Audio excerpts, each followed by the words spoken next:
Halloween forever.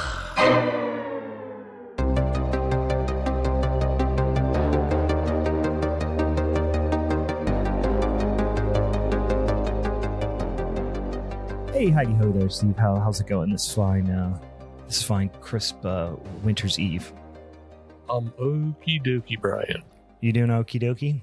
Okie dokie. You know what I got into this weekend? I was watching we were watching some remakes.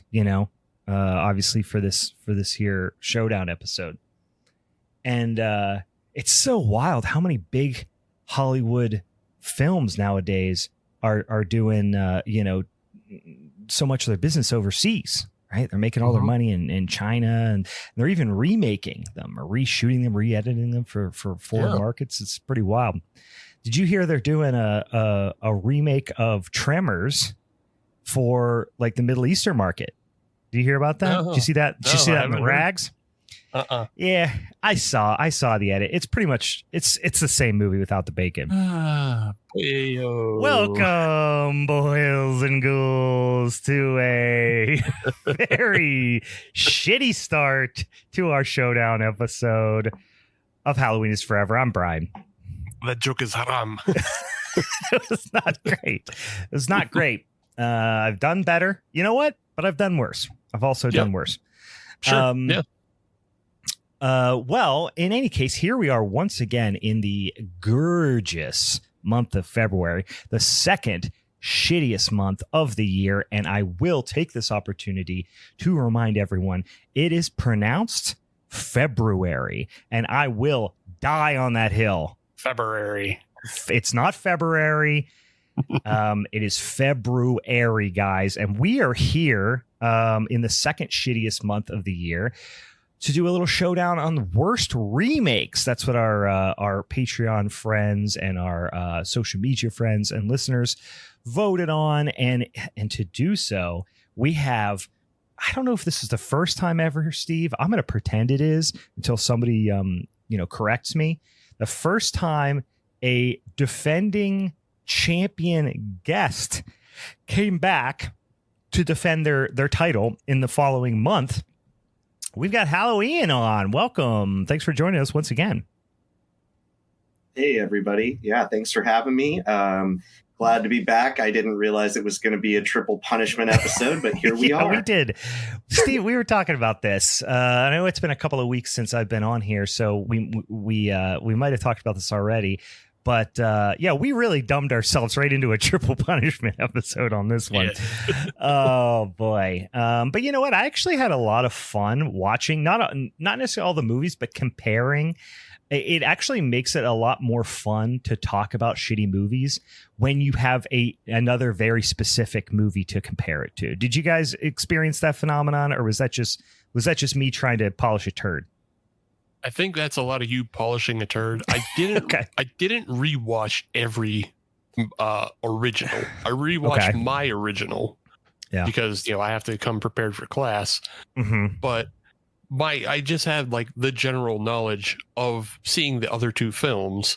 Yeah, and so just rewatching. I think just rewatching the remakes of Night of the Demons and Jacob's Ladder were enough for me, because I was like, oh yeah, both of these are bad. They're not living up to something. I know they're not. Yeah. Did you watch the originals, Ian, or did you just watch the remakes? I did. I had just watched all three of the original Night of the Demons from the 80s and 90s as part of my 31 for 31. So I didn't go back and rewatch that because it had been so recent. But after watching Jacob's Ladder and Martyrs, I had to go back and watch the originals because I was like, these are good movies, right? Like the originals are really good, and they are. The remakes are absolutely awful, but they did remind me to go back and watch movies that I hadn't watched. I already knew Jacob's Ladder original was good, so I didn't have to remind myself. It was in my heart. I knew it was good.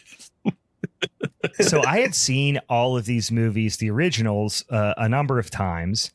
I had actually already seen the Night of the Demons remake, and the Martyrs remake. The only movie that I hadn't sat and watched in its entirety of these 6 movies in question was my movie, the Jacob's Ladder remake. I had just saw clips of it and heard how horrible it was, and then I kind of skimmed it, and I was like, "Good God, if this makes 6 times as much sense as it does when I'm skimming through it, it still sucks." So I'm gonna pick this one. But I did go back and watch all the original except for Night of the Demons, because that is the movie I've seen the most of any of these. I've seen Night of the Demons 20 times. I've seen it at the drive-in. Yeah. I've seen it on the big screen. I've seen it at home. I own it. Like I've watched Night of the Demons a million times. So that was the only one I felt like, I know that movie like the back of my hand. Martyrs, I'd only seen. This might only been my second watch. Not necessarily a feel-good flick you're going to just throw on in the background. And then Jacob's Ladder, not the case either, but I had definitely seen Jacob's Ladder at least a couple times prior to this, but I did sit down and watch them back to back, which was a lot of fun. So if you hadn't caught on, I just named all 3 of the movies, but just to give you a little frame of reference here, your boy's talking about worst remake, and my pitch is going to be that it is that title belongs to Jacob's Ladder from 2019, and you might be saying to yourself, wait, they made a Jacob's Ladder remake from 2019? Yeah, sure did. That original film was from 1990. Ian's going to talk about the Night of the Demons remake from 2009, which is possibly the most early first decade of the 2000s movie I've ever seen in my life. Oh yeah. And this is of course a remake from the original film was 1988. Steve's talking about certainly the closest in terms of the dates of release. He's talking about the 2015 version of Martyrs, kind of like if Freeform made Martyrs. That's how I would summarize this. And this is of course a remake from the 2008 French classic Martyrs, all by the same name. So that's where we're at, guys. But before we get into these son of a bitchin' remakes and decide who's going to take home that Son of a Bitch Championship strap for the month of February, we got a couple things to do at the top of the show. First of all, before I get into all our social media stuff and everything, for folks who did not join us for our Regal Ruckus in January, Ian, why don't you tell the folks who you are, what you do, why the hell you're here, and maybe even how you got here in terms of that Regal Ruckus situation. That's true. Yeah. So I am Hallow Ian, the host of Seattle's Scryety Show. We air on Channel 28 in Seattle. You can also find us on YouTube at Hallow Ian Horror Hour. We show independent short films, music videos, do interviews with horror creatives, and then myself and a cast of other ghosts and ghouls do some funny skits in between, including a cooking segment hosted by Kitchen Witch, a mock sales network kind of thing hosted by a character named Discount Dracula. It's a lot of fun. You can also find us on social medias at Tapped House on Facebook and Instagram, and at Hallow Ian on Blue Sky. There is also a Hallow Ian Instagram that may start getting used, but I don't know what the meta team that we're working with is doing on that front, and I try to stay off the social medias as much myself. Yeah. So that's usually run by other people. Yeah. And then we're also available on VHS, and we will be hitting streaming sometime this coming spooky season, and season 3 is in the works already. The Regal Ruckus was it just last month? Yeah. I brought Nodoi the Curse and went from the first presenter all the way to the end with a little bit of a heel turn. So we'll see if I can retain my title tonight. Yeah. This is where full heel turn happened during his debut, which was a lot has happened with Ian's character here since he's started joining us on the show, and now this is where we see whether that heel turn is gonna fully come to fruition. So I I was just about to say, I've been kind of doing the same thing.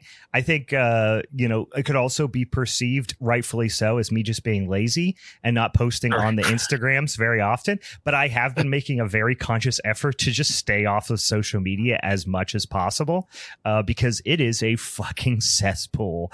I mean, it always has been for probably the last decade, but it has gotten not almost entirely intolerable for me as of certainly since Trump's inauguration. And I'm just like, I gotta stay the fuck up out of here for my own mental well-being. But I am gonna start posting some more. I have posting periodically, but not nearly as frequently as I was.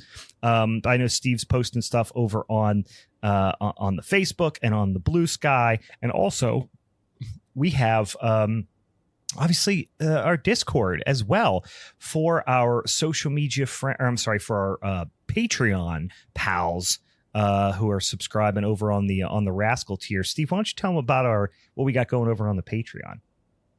Yeah, you jump on the Patreon, go to patreon.com/Halloween is forever, and that'll get you all kinds of goodies and goofs and gaffs. We get the monthly recos and reviews, which I'm behind on right now. I've actually piled up too many, but I've had I've hurt my back and I've had a problem even sitting in place to write. Oh, no. So yeah, I pinched a nerve. And it's I'm old now. And I pinched my sciatic nerve like an old person. Sure. And now I can't sit in a chair for too long, or else I get grumbly and I can't walk right. I get grumbly and I can't walk. It affects my walking. Yeah, so I'm behind on my reviews and recos, but I have a whole bunch coming up, including Nosferatu and Twilight, the Walled-In City, and Y2K. I've been watching a bunch of movies because even though I can't sit down, I can lay down, and so that's just laying down, looking at the phone, watching movies, and going, "Ow, my back! Well, I'm going to die." Yeah, sounds fun. Yeah, so I've built a surplus versus an actual product. I have too much resource, not enough product yet. But reviews and recos coming. We have the Discord, like you mentioned. You can watch episodes happen live. And then we also have the monthly podcast coming to a close. We just posted episode 9 of Youth Group is Forever. So that means this month in February, our 10th and final episode of Youth Group is Forever is coming, followed by a brand new series starting in March. Yeah, I'm eager to learn, terrified as well. I was going to say eager to learn, terrified to find out. I don't know exactly what that meant, but that still makes sense in my head, so I'm going to say it out loud. I find out in the sense of fuck around and find out, because that's what's going to happen to me. So yes, I've made Steve watch. This will be my 10th wild right-wing propaganda Christian horror movie. They've all been really, really fun. I've enjoyed a lot of it. Steve has not, which has added to my enjoyment. And then prior to that, he made me watch all the Fast and the Furious movies. So we have 20 episodes of our Patreon exclusive podcast series over there if you join to enjoy the backlog of, and then jumping into March. I'm going to find out what our next series is going to be, and I'm going to be subjected to it. And again, excited, but scared. And a little horny. So, and all of those episodes are 2 to 3. You're actually getting 40 hours of content when you log in. They are very long. They are very, I'll say, I was going to say self-indulgent, but I'd go as far as to say masturbatory. It's just Steve and I just talking to the Patreons, and a lot of our patron friends, will come and join us in the Discord, and then we'll just get off on a tangent for 40 minutes about Glenn Danzig or something, and then we won't actually talk about the movie for a while. It's very fun if you do enjoy two people enjoying the sound of their own voice. That's pretty much where we're at with that. All right, but go ahead and join us over there on patreon.com/Halloween's Forever if you are interested. One last thing, boys, do we got any beersies that we're sipping on before we jump into these 3 horseshit movies? Yes, sir. What do you got, Steve? Well, things is going bad in the real world, and things is going bad on the podcast because we're fucking watching god awful movies. Yeah. So I broke out one of the rare beers that I love to have during the Christmas time, but Christmas is over. but still, I really wanted this beer. I have it every year as well.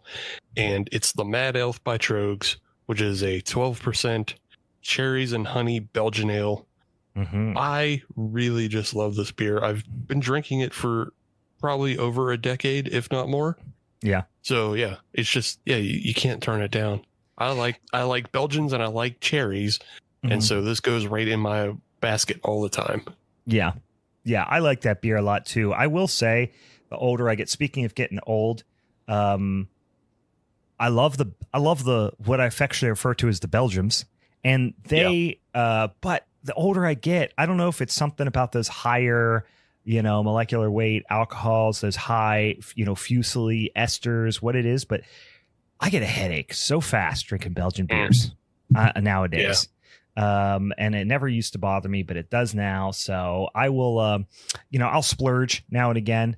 But I haven't bought that beer the last few years for that exact reason. But there are bigger problems in the world than my headaches. Ian, what are you sipping on over there? I am drinking Pathfinder this evening, which is a non-alcoholic spirit made of hemp and other kinds of roots. It's saffron, orange peel, wild-crafted Douglas fir, all sorts of good stuff. And I squeeze a lime into it and add some seltzer water. Last night, at the time of recording, was the actual Royal Rumble, so I had beers yesterday, and I'm sticking to this non-alcoholic spirit this evening. Yeah, sure. That makes sense. I did not watch the Rumble last night. It was what we call in our school the snowball dance, which is like a winter dance, and it's like it's a daddy-daughter type situation, right? So I have two daughters, so we had that last night. So I did not watch the Rumble. But it was, of course, all spoiled for me immediately as soon as I got on social media today. Sure, right. So, yeah. Which serves me right. Well, speaking of the world going to shit, are impending, and in fact, we're talking about this on Groundhog's Day, right? This is in fact Groundhog's Day. So it'll release tomorrow. Speaking of our already active trade war against Canada in support of our neighbors to the north, I'm drinking a little Molson Golden. I don't know if you're familiar with a Molson Golden, but yeah, I'll fucking get down on a couple 2-3 Molson Goldens. It is, I kind of describe it as it's like the Coors Banquet of the Great White North, right? Yeah. It's a little higher alcohol. It's 5%. And it's a little more body to it, a little bit more mouthfeel, a little bit more malt character to it. But it it drinks me up real good. And so I'm going to have a couple Molson Goldens here before they are at $650 a case or whatever it's going to be. Who fucking knows? I got 2 questions, and it's one for each of you, one for each of the members of the audience crowd tonight. Ian, I never know this, but okay, so it is Groundhog's Day, but that's a very Punxsutawney Phil, Pennsylvania thing. You're in Seattle. Is that a thing that is like kind of an awareness to you guys on the West Coast? Do you guys follow our weather groundhog at all, or do you have your own?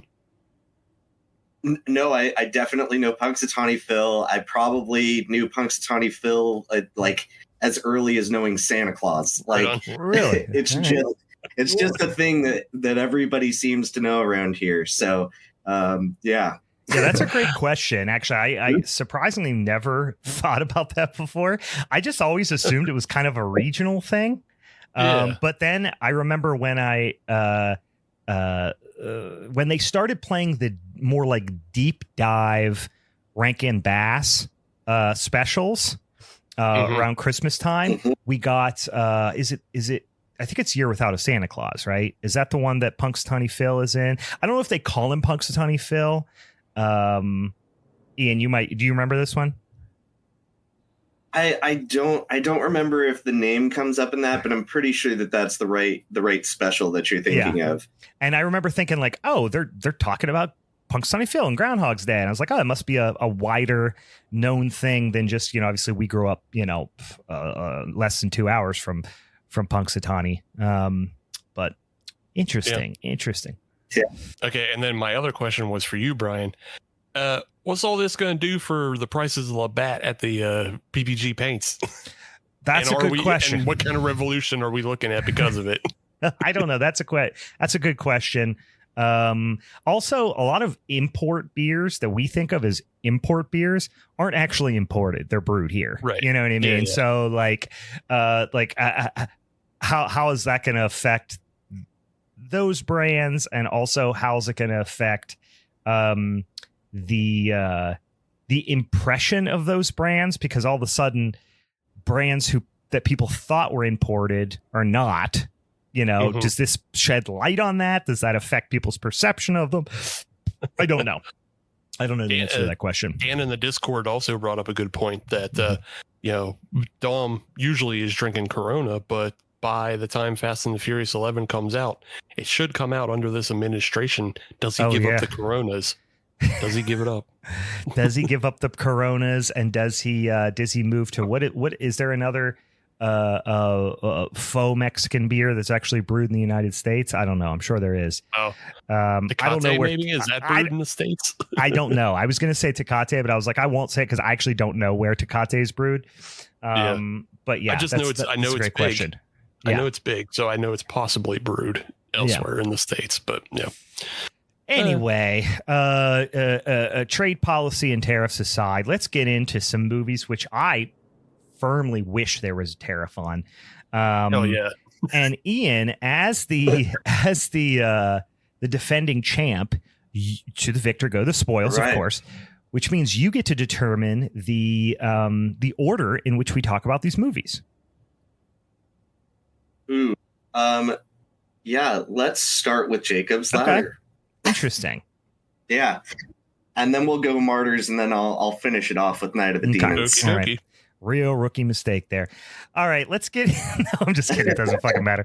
All right, so I'll start off by talking about Jacob's Ladder, and I won't spend too much time setting up the the original movie.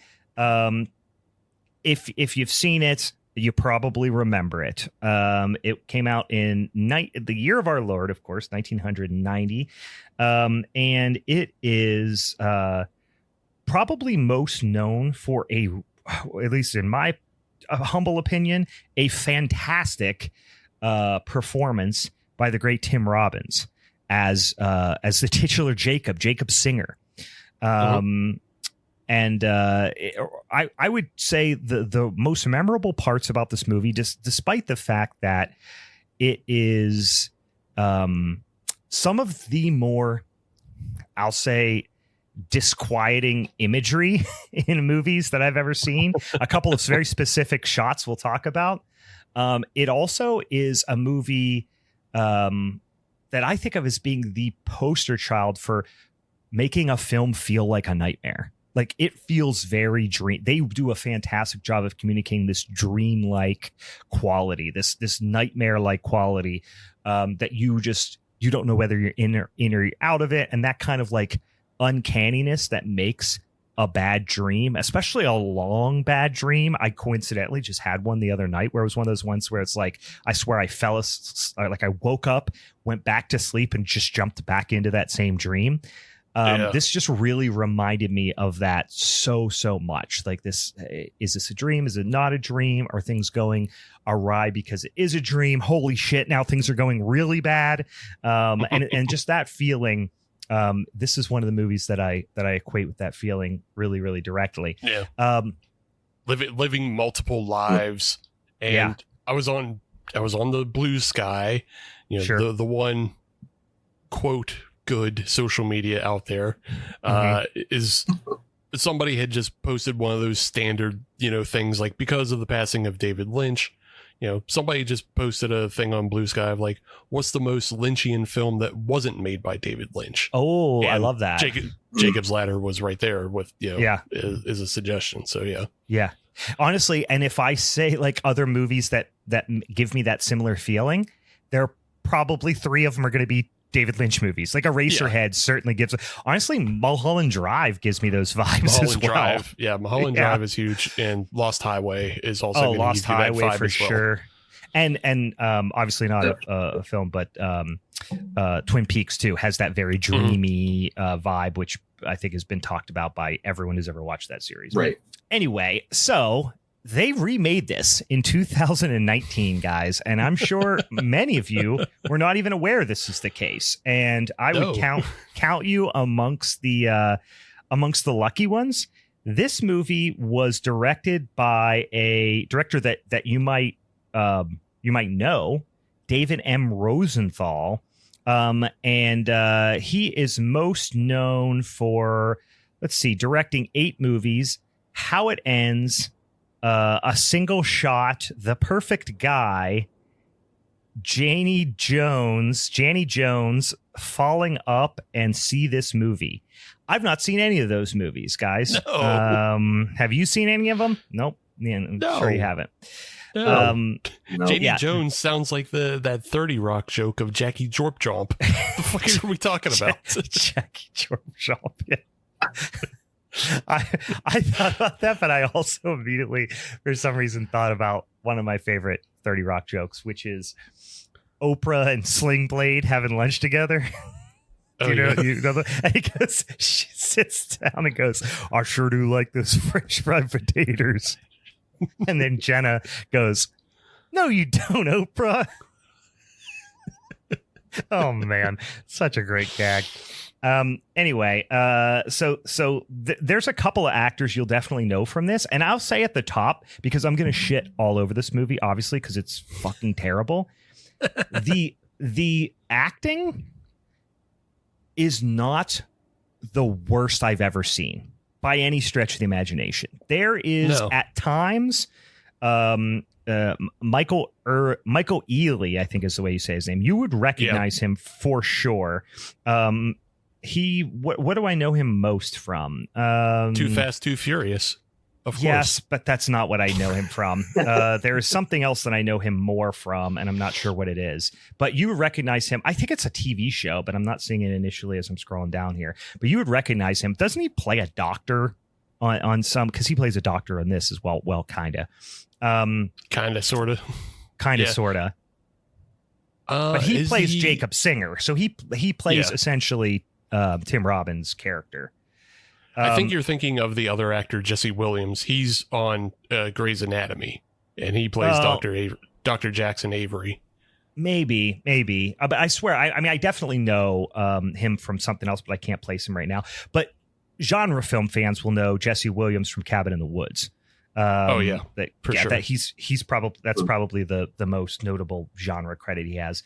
And then Nicole Bahari. You'll absolutely know her from, she's been in quite a few things. Let me see if there's any genre films that people will necessarily nothing that necessarily jump right to mind here, but she's very recognizable, I think, also as a TV actor at times as well. Not exactly a star-studded cast, but a cast especially of the main characters that you'll recognize, right? Mm-hmm. So on the surface, hey, it's a remake. At least for me, that means like I'm going to take this perhaps with a grain of salt, but it's got some notable performances, and they all have really, really bad moments, but they all, I would say, I'm almost taking back what I'm about to say before I even say it, but we'll get into some very specific poor elements here, because I would say for 70% of the film, Michael Ealy is fine, and then it really falls apart down the stretch. He's not terrible, but he has 2 very specific moments for me that made me just laugh, like just bust out laughing, because I was just like, it's a weird choice, and nobody corrected him, or nobody like did a second take or anything. Well, you nailed it. I mean, you hit the nail on the head there, because I truly attribute the worst parts of these performances and the worst parts of the movie to 2 main things. This is a terrible script, horrible dialogue, poorly written, jumps around, doesn't make sense, edited poorly. Like, it absolutely did no favors for this film in the editing room. And then honestly, I genuinely think this is horribly directed film as well. Yeah. These actors are trying so hard. I mean, Jesse Williams, who plays Ike or Isaac Singer, who is Jacob's brother, is at times chewing the scenery so fucking hard, and no one's telling him to pull it back.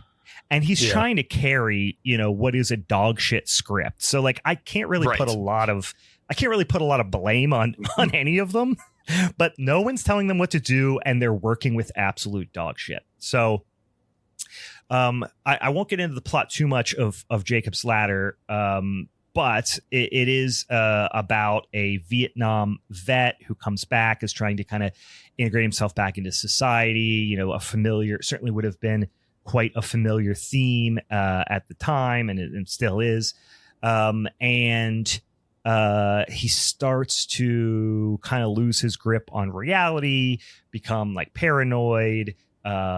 His relationship with people around him and his relationship with reality just becomes really strenuous. And then ultimately he like descends into this crazy, madness, dreamlike nightmare scenario where he doesn't know what's real and who's real and if he's real and all that sort of stuff. So it's very dread inducing in that sense. And it's very not cosmic. What's the word I'm looking for? It's kind of all encompassing existential horror, let's say. Okay. Yeah, sure.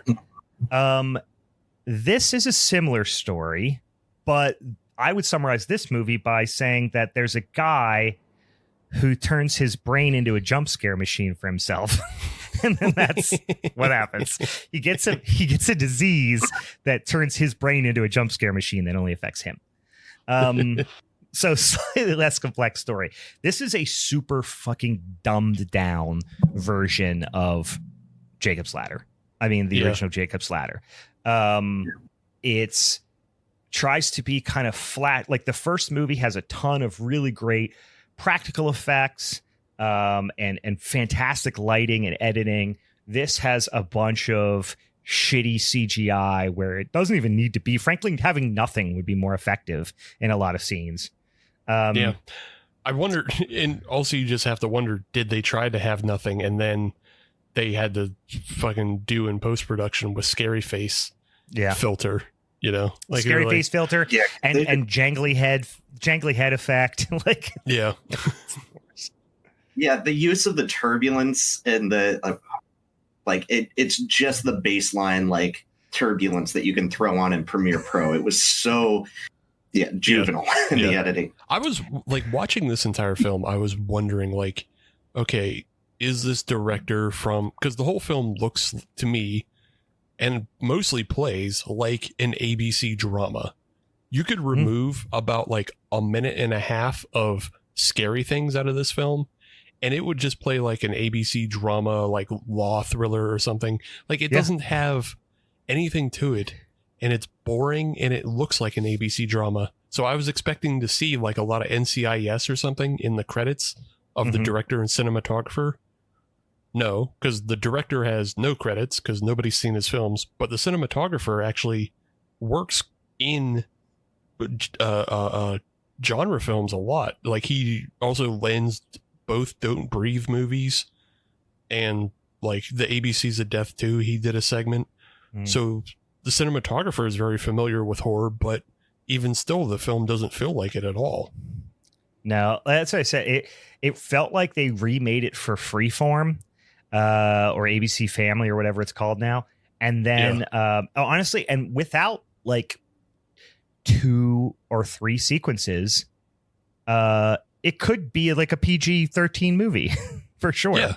Yeah, pretty much. And the first movie, the original, is one of the more disturbing movies, at least for me, that sticks with me and has stuck with me more than almost any other film. I mean, certainly top 10 in terms of the most like just sticky in your subconscious disturbing film. So that's really my argument here is the gap between the effectiveness of this movie and the original is like a chasm. Like it's just fucking enormous, like the gap in quality and effectiveness.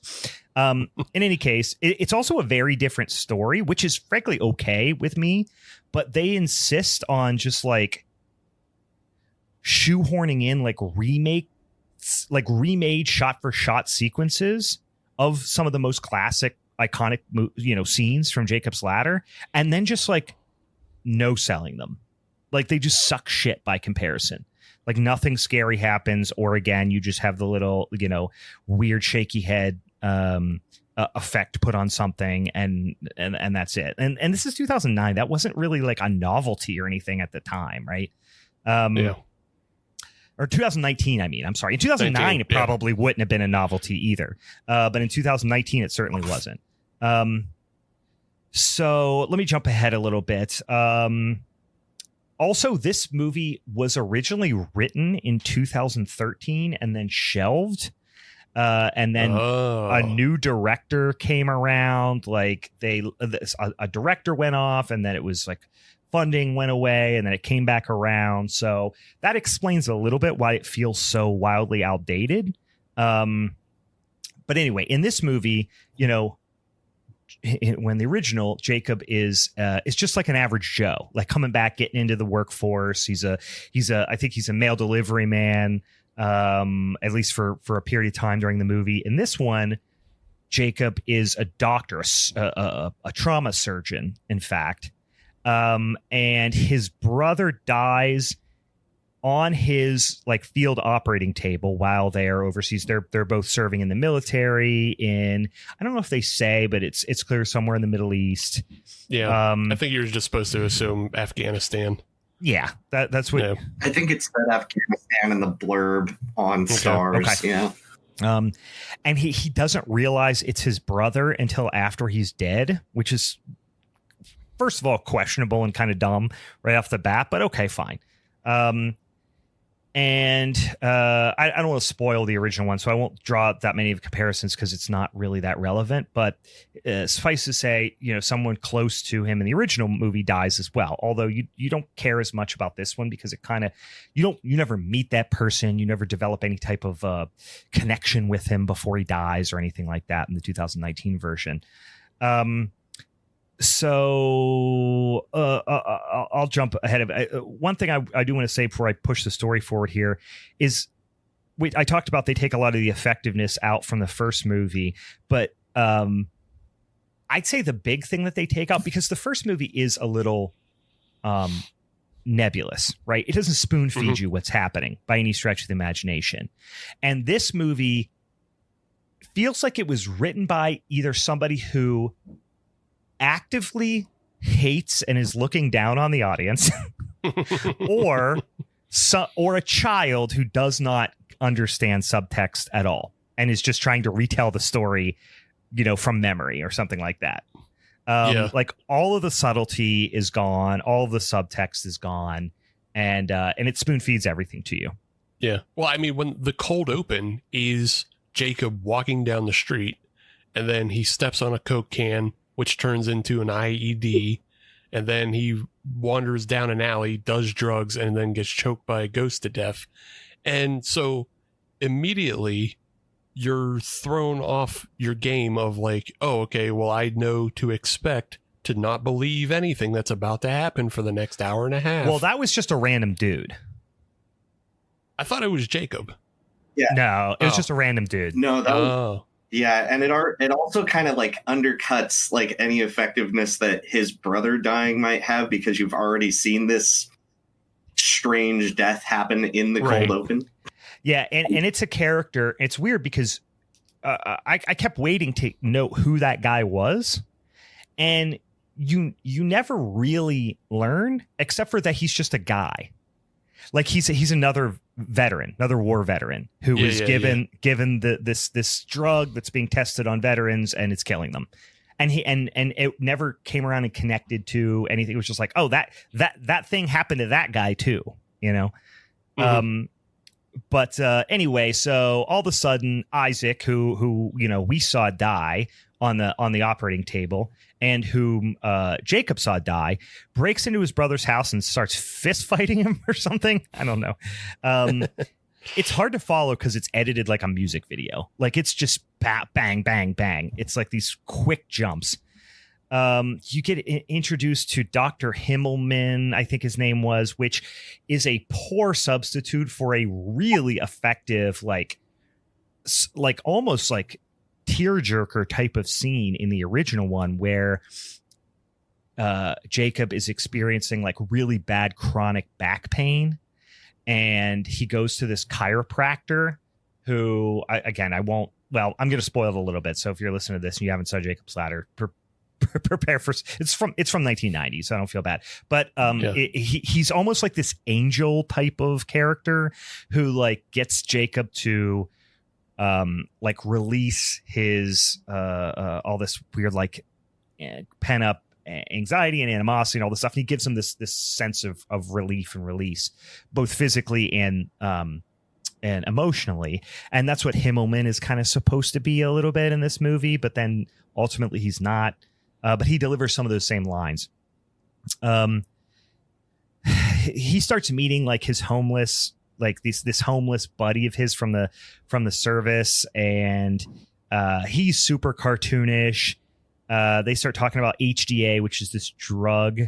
And you know about the drug in the first 20 minutes of the movie, whereas that's something that they really build up to and is almost, you wonder, is it going to be a red herring in the original? And in this movie, it's just like, yeah, it's a spooky drug. Like you pretty much know right from the beginning, which again, in turn feeds you so much more information later on. So, you know, it's instead of leaving little breadcrumbs for you, it's grabbing you by the shoulders and pointing you in the right direction every single time. Right. Yeah. It just grabs you by the shoulders and kicks you in the ass and sends you down the lane. Like, yeah, it's going to be spooky drug stuff. Also, there's ghosts. Maybe. Who knows? Off you go. But it might be all in their heads. So a guy gets pushed in front of a train. Nobody responds. So you're like, obviously that we don't think that happened. So like, you're not supposed to know at this point, but Jacob is pretty quickly becoming this like unreliable narrator, but he's acting like everything is hunky-dory, and he's the kind of rock in the film that's keeping all, you know, his family together and all the craziness with Isaac that's happening. We're seeing creepy people with like hollow eyes, which is just like the most obnoxious trope that certainly even honestly probably by 2009 wasn't effective, and it certainly wasn't in 2013, and it certainly wasn't in 2019. But he gets to an underground shanty town and he just finds his brother there. Like, it's the first guy he like shakes. He's like, hey, what's going on in the shanty town? And it's his brother. He's like, oh, hey, what's going on? And he barely reacts to the fact that his dead brother is here and okay. They get chased by like some random hooded characters, but don't worry about that. It just feels like something that was backfilled in there to make later decisions make sense. He goes back home. His wife is surprised also, but also is just like pretty okay with the whole thing. And you're just like, you saw him die. You had like your hand in his body trying to fix his like whatever horrible war wound he had. But you guys are all pretty just, this is okay. You're past this pretty quickly, kind of nonplussed by it. Like they didn't have a funeral service or what, you know? It's not like he was MIA, I guess. They did not portray at all that he was like MIA and just they never saw him again. Although later they put a Band-Aid on it and go, well, we never did. It was a closed casket, so we never did see him or whatever. You're like, shut the fuck up. You didn't say that before this. You were slapping that is a script Band-Aid. That is the lead character trying to explain it away to other people. But it's like, it just never makes any sense or has any impact. Most of this film is just like nothing it tries to confuse you with ever lands. Mm-hmm. You're more just bored the entire time. Yeah, I did really enjoy Isaac's facial expressions because he is chewing the scenery. Yeah. And I did enjoy that. I did laugh out loud a few times at that. They do the ice bath scene from the original movie, which is a really traumatic scene. They redo it again here, but he's a doctor and he's telling them to put his brother in an ice bath because he has a fever, but they're just sitting at the table. He's like feeling good, eating eggs. And all of a sudden he's like, he has a fever, get the ice, throw him in the tub. It's like, it's real fucking forced and dumb. Like a doctor would also know that's not how you take a fever down. That's how you maybe put somebody into shock, but it's certainly not how you take a fever down. So, yeah, he finds the little bad juice stuff in Isaac's pocket, and then he goes and talks to Himmelman. He's like, well, he was airlifted to Germany. It could have been a fucking clerical mistake. I love that line, too. That's why he's telling him it could be his brother, that he's still alive. Yeah, we talked about him as the chiropractor. Now Jacob starts getting attacked by stupid jump scare demons. And he like, so there's this one scene where he's in the hospital and again another like homeless vet comes in and he like just wanders into the hospital and accosts Jacob, and he's like, come on, I'll take care of you, bud, you come in, sit in here. And then he come back and he's gone, but then there's like a jump scare demon on the ceiling or whatever. He goes and another random doctor sees him and is like, hey, other doctor, yeah, this is what happened. This guy just attacked me. Did you see him run away or whatever? At first he says, there was a homeless vet. Did you see him? And it's like, how would he know he was a veteran by looking at him, first of all? And second of all, he goes, the other guy's just nonplussed. He goes like, yeah, totally. What's going on with these wacky bros? Like he just kind of like acts like it's a normal thing to happen in the hospital. Well, isn't it just not to poo-poo you or throw you off or anything like that? But doesn't Jacob specifically work at the VA? So everybody in there would be a vet. Oh, he does say he works at the VA. You're right. Yeah. But he's still pretty nonplussed by being attacked by a stranger off the street. Right. Yeah. But yeah, you're right. He does work in like but here's the thing. He said he works in the trauma. He's a surgeon at the trauma unit. At the VA hospital. Like my mom works for the VA. Like, sure. It's guy. Now she's not a trauma surgeon. She's a nurse, but she comes in and like, does checkups with like 80-year-old vets. You know what I mean? Who are like on a pension and stuff like that. They're not shipping people who like, I don't know whether it would be a full-time trauma surgeon at the vet hospital. You know what I mean? It's not like they're coming off the battlefield. Like this is stateside, Yeah. And also he's not a trauma surgeon. He's, hanging out in that shanty town. That's also, true. he's not actually a trauma surgeon. Oh, yeah. Spoiler alert. Not a trauma surgeon at all. Spoiler. So I guess this is part of the point here is like, I guess you could say some of the stuff doesn't make sense because it's not actually true. But in the eyes of the audience, it is true. And the people around him in the world are acting like it is true some of the time. So it either has to be all the time. Who are you, wacky? You wacky guy who just woke up in Shantytown, or a very good Dr. Singer. You know what I mean? It can't be. It has to be one or the other. It can't be both. Sometimes. Because if it's only half and half, that means his own delusion fails him. Yeah, but he can't have access to all the things that he does in a failing delusion. If he was just in the shantytown 100% of the time having a hospital delusion, and everybody he's doing medicine on is also just a gross bum with a sticky leg, and then like he just imagines he's in better conditions or whatever, okay, fine, sure, but that's not what's happening. He's wandering around like an actual VA, being a problem to other people. Well, and here's the thing what we'll ultimately get to, and I'm jumping ahead, which is fine because I'm going to talk about a few other small things, but then we're going to get to towards the end anyway. Is at the end we kind of learn that not only was he like this was some sort of delusion for a while here, but this whole movie and this whole life that he has led post-war coming back home, all was, basically a delusion that happened over the course of a relatively short period of time during this high that he had, where he was imagining that he had his brother's life. But why would stuff start to poke out between the cracks so early on if he was having that delusion? You know what I mean? Right. Anyway, well, let's move towards that. All of a sudden, there is kind of a giant conspiracy happening, and it flips on a dime, where 1 second Jacob is the guy who's trying to keep everything together and deal with his brother who they thought was dead, but now he's come back and he has severe PTSD and blah, blah, blah. Now it's Jacob's being attacked by jump scare demons. There's also like an understood conspiracy all of a sudden.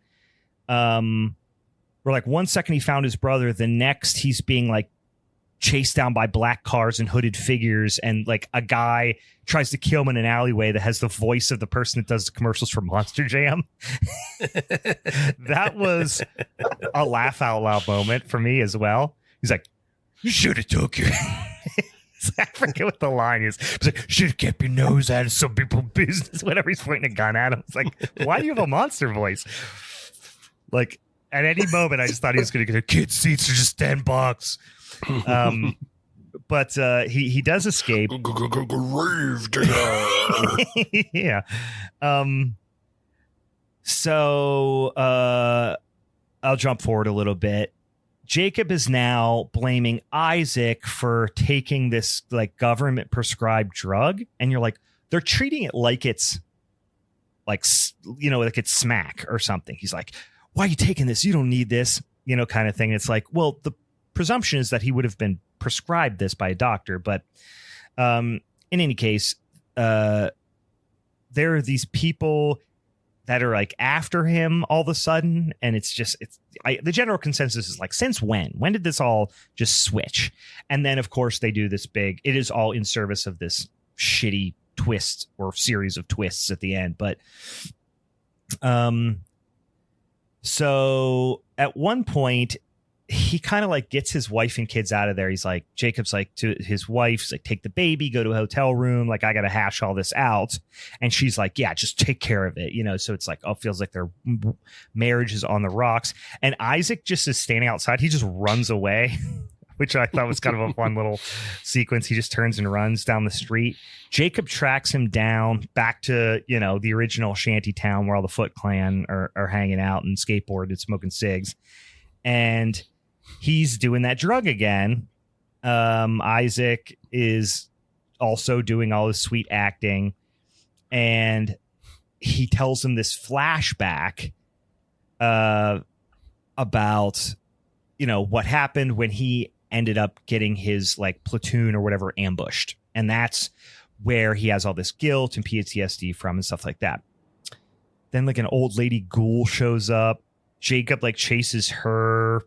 She gets hit by a train. Things are spiraling at this point, or he gets hit by a train, or neither, or both. We're not really 100% neither sure. And both happens. We're not really sure. But then he wakes up at home with his family, and it's like, it's all a dream, or was it? It was, or was it? Like, they're just or was it? What was?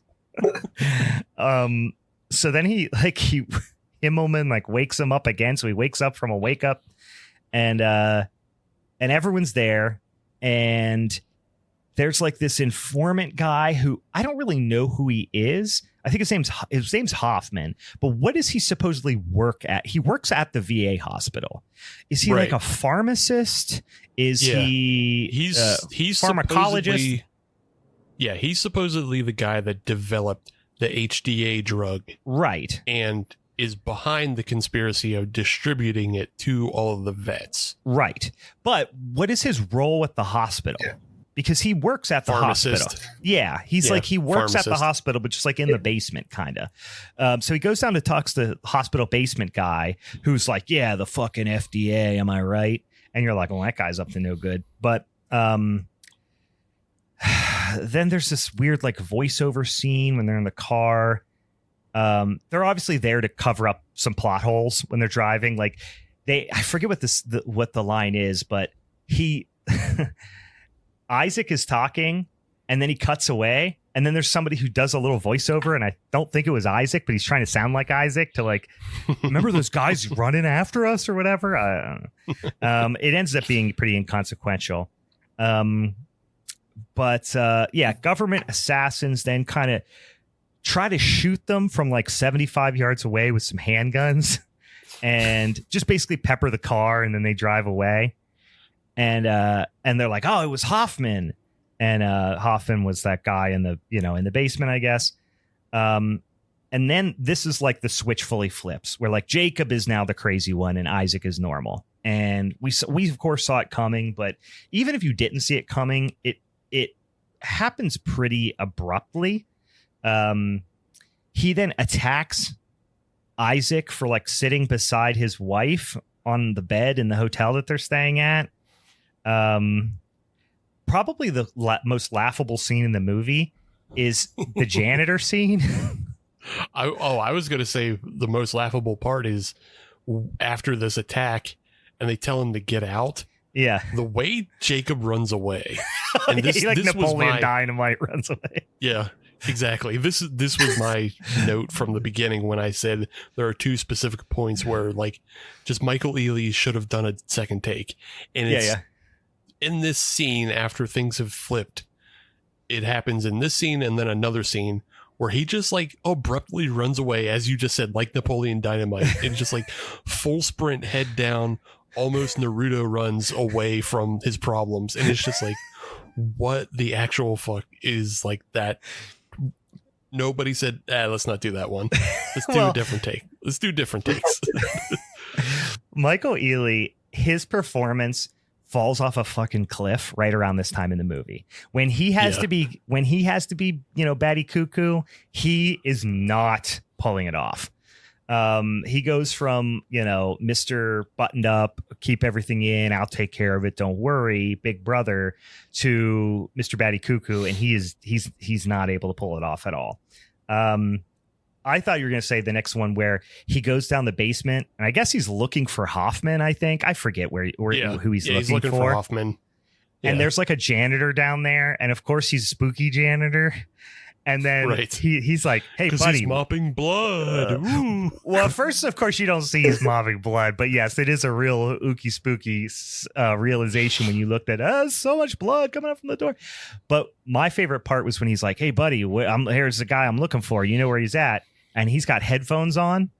And he's like, hey, you can't hear me? And you're like, bud, he has headphones on. You can't see his headphones on. But then as he comes close to him, the janitor just turns and just like jump scare growls like a scare actor at a haunted amusement, at like a haunted house. I just shoves him. Yeah. It's really funny. Anyway, so now Jacob just like wanders through a window and it's Sam's there, and you're like, oh, it's his house. But of course we know what's happening at this point. If you have half a brain, you kind of know what's happening at this point. But he like accosts Sam, his would-be wife, and it's obvious immediately that the roles have reversed, right? In Jacob's mind, like he was married to, and now he's living Isaac's life, and that's happening for about 15 minutes before the big quote unquote reveal. So it's painful to watch because you're like, who in the audience doesn't know what's happening yet? Like when you as the audience are so far ahead of the character, it really takes the sting out of the sequence. And then they do like that vibrating headshot again, with Isaac replaced by Jacob, which is again unnecessary because we already knew what was happening 15 minutes ago. They also don't really seem that alarmed. And I was like, well, maybe Jacob has done this a lot, but it doesn't seem to be the case. Anyway, now they go back and we do the whole squad getting ambushed scene again, but Jacob is in Isaac's position. And we're like, again, we didn't need to see that. There was a hooker earlier who was like, "Hey, where you been?" He's like, "I don't know you. I don't know you from this life or in my brother's life." Like, so you kind of knew that hooker was coming back around too. But the hooker is the one that was like giving him the drugs, I guess. So he goes back to the hooker. She shoots him up. Then they fuck. She gets big bird wings. They don't really explain why. And then the hooker, being a responsible hooker, calls Isaac because he's acting weird. She thought he was ODing or something. She calls Isaac because she found maybe Isaac was listed in his phone as Isaac parenthesis brother. I'm not sure. Brother emergency contact. Yeah, but she's very crafty in that way. She calls him.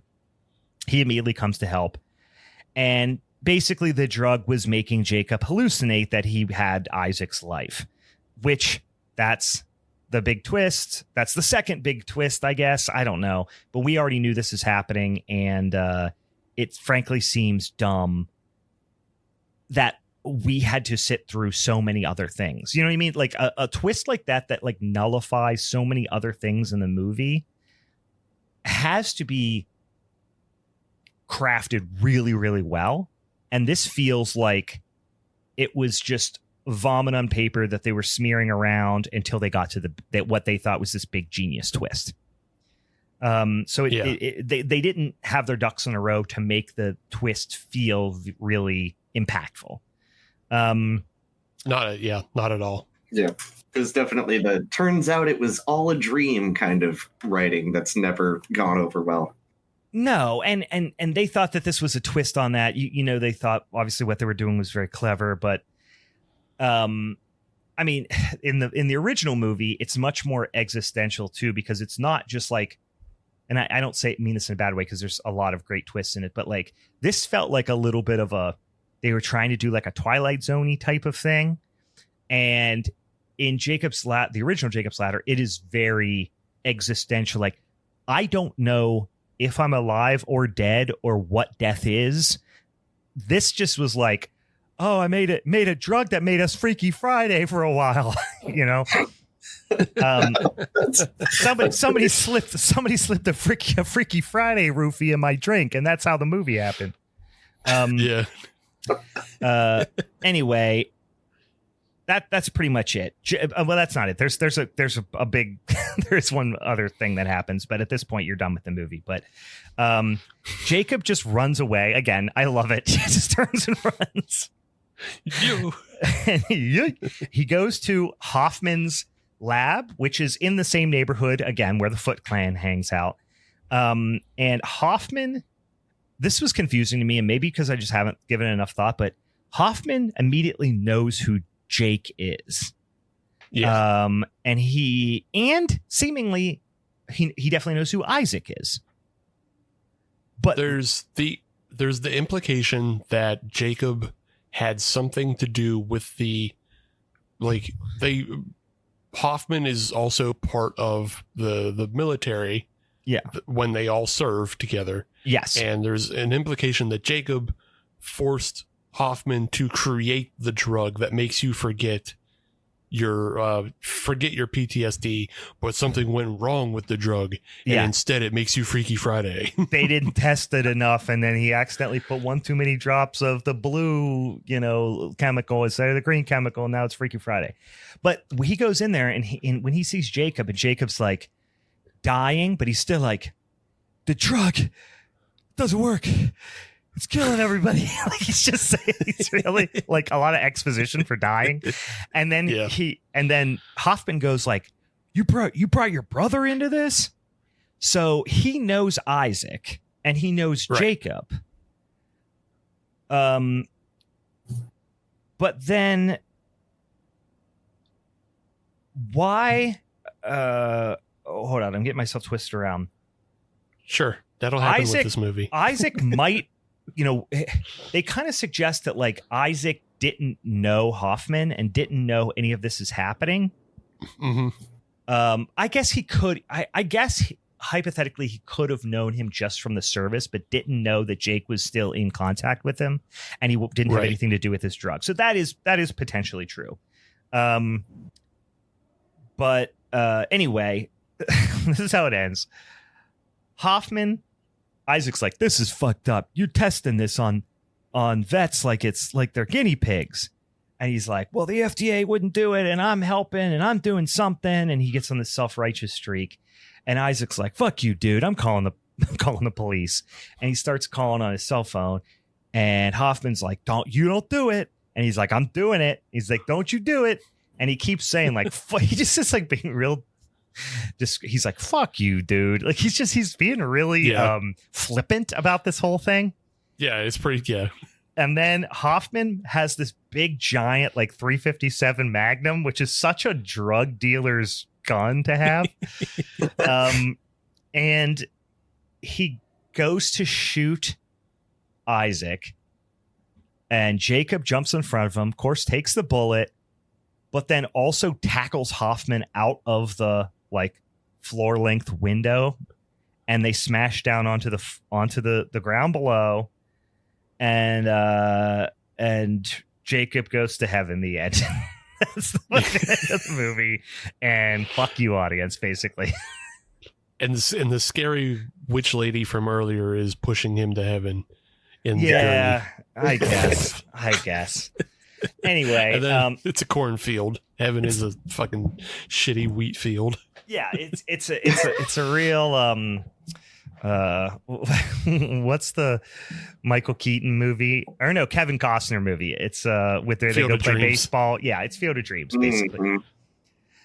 Mm-hmm. All right, that's Jacob's Ladder. The long and short of it is, this movie was all of the things that made the original good, they took out, and all the things that did happen in the first one but didn't necessarily have much consequence, but were maybe just like aesthetically memorable, they tried to horseshoe a couple of those in, and they made it for like, again, dum-dums, or they genuinely think the audience is stupid and hate them. It's stupid and hateful. It's the when the Dr. Himmelman he tells Jacob like the one important line from the original Jacob's Ladder about like how we perceive devils and angels. Yeah. And it's the one thing that you're supposed to use to decode the original 1990 Jacob's Ladder. Yeah. He just says it in a line, and it actually has no bearing on this movie. It doesn't. Because that's not what's happening in this movie in the end. Nope. So certainly isn't. They just say it to, one, hit the nostalgia button, and two, to maybe trick the audience to think that's where you're going to wind up in the end. But it doesn't fucking matter. Yeah. Like, who cares? It's the great Danny Aiello in the first movie, by the way. And he delivers this line, and it is almost like a tearjerker line, because you feel how much physical and emotional pain he's in. And then this treatment and that line he gives him just gives him so much relief. And you like feel that relief for him. And in this movie, like you said, it's a throwaway line by a guy with a weird, like, non-accent. That's really annoying. Like, you could tell he speaks fluent, like English is probably his second language, but like he maybe was born in Germany, so he has got that insanely faint accent. A Stellan Skarsgård type. yeah, or a Peter Stormare. Fluent in English, but you can tell, you're not one of us. Yeah, you enunciate too much. Yeah. Yeah. You don't drop all your INGs to N's. Yeah, all your consonants are represented audibly. We don't do that here. So that's it. That's Jacob's Ladder. Yeah, that movie stinks, and it's boring, and it's like it's the longest 90 minutes I have experienced in a while. That was exactly my thoughts. This is just absolutely boring, and even the phrase "the longest 90 minutes" is definitely what popped into my head. I was excited when I turned it on that it was only 90 minutes long, as the original's a little over 2 hours, and I was like, oh, this will just breeze by, and I still was like, oh man, I want to fast forward through a lot of this. Yeah, it really is. It feels like it's well over 2 hours. By the way, for those of you who are watching the Discord, my children just came in to my office where I'm recording to say, because they're getting ready for bed, and they both came in and both like gagged because I filled this entire room with farts. It was really funny. They both came in and like I'm sitting in my stinky fart room here, so I didn't really think about it. And then they came in and they both just went.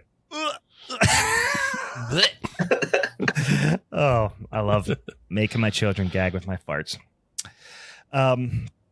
All right, that's Jacob's Ladder.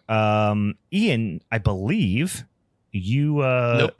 No, let's do Martyrs next. That's what I say. You dictated. I was going to say you dictated that Steve was going to go next because you're going to bring up the rear, right? Yep. We'll. I'm hoping that we're saving the most fun movie to talk about for last. That might be I true. think so. That might be true. Fun? Yeah, I think that's definitely true. Yeah. All right, definitely Steve, true. Steve, tell us about the freeform version of Martyrs now. Fucking freeform. This is more like almost the Hallmark, or what's the one that they broke off of Hallmark because Hallmark was too gay?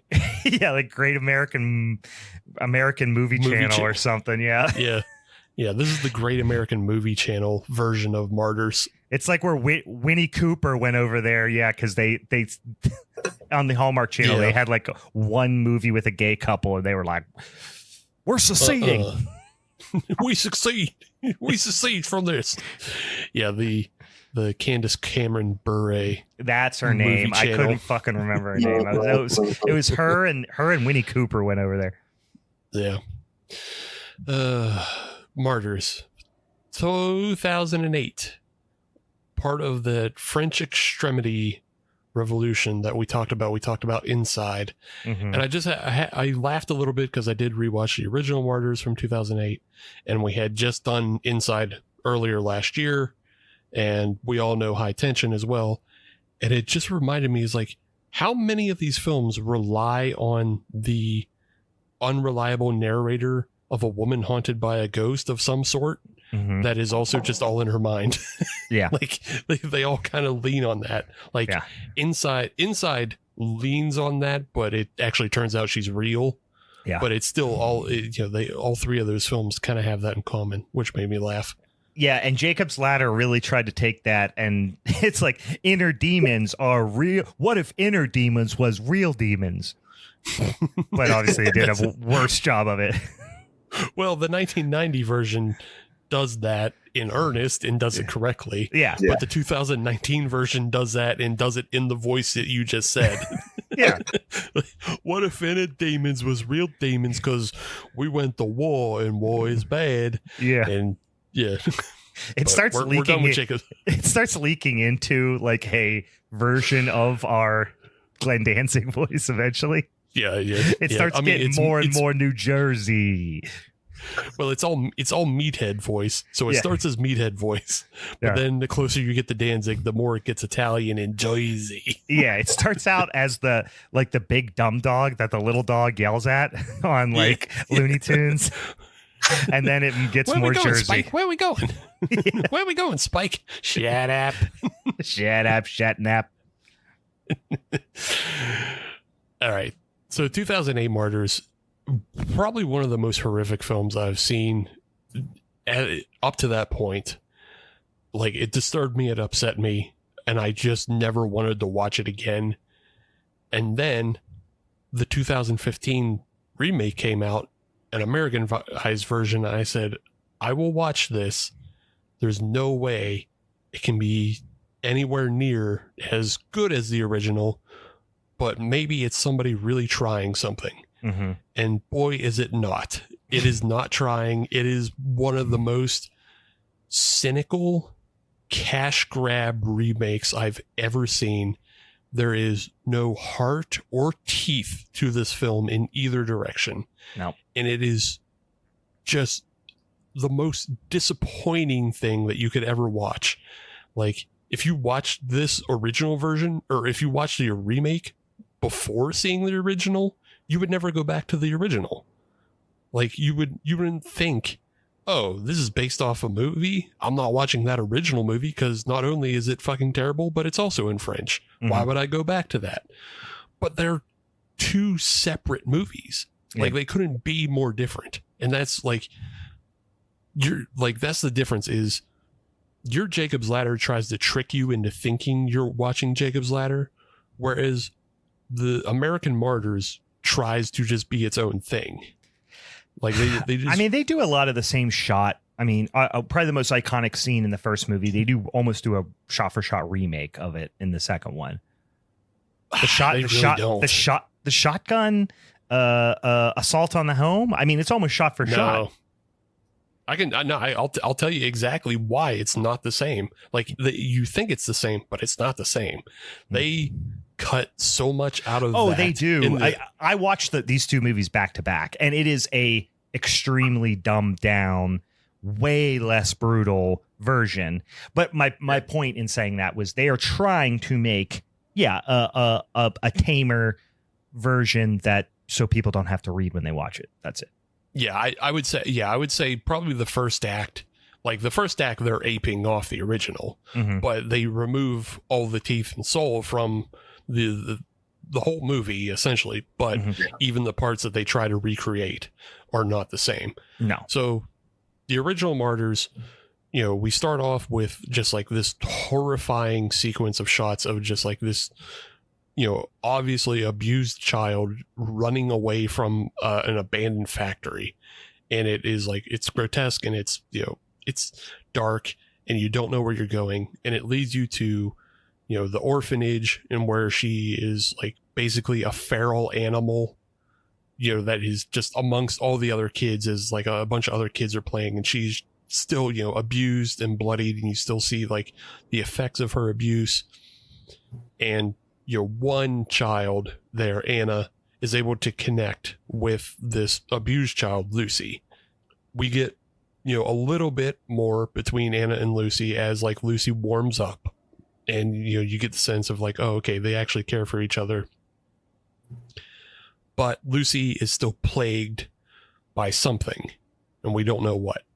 The only thing we get is like this ghost that jumps over the top of her bed and scares us into the title card. That's what the original plays out. The remake does all of those things sort of.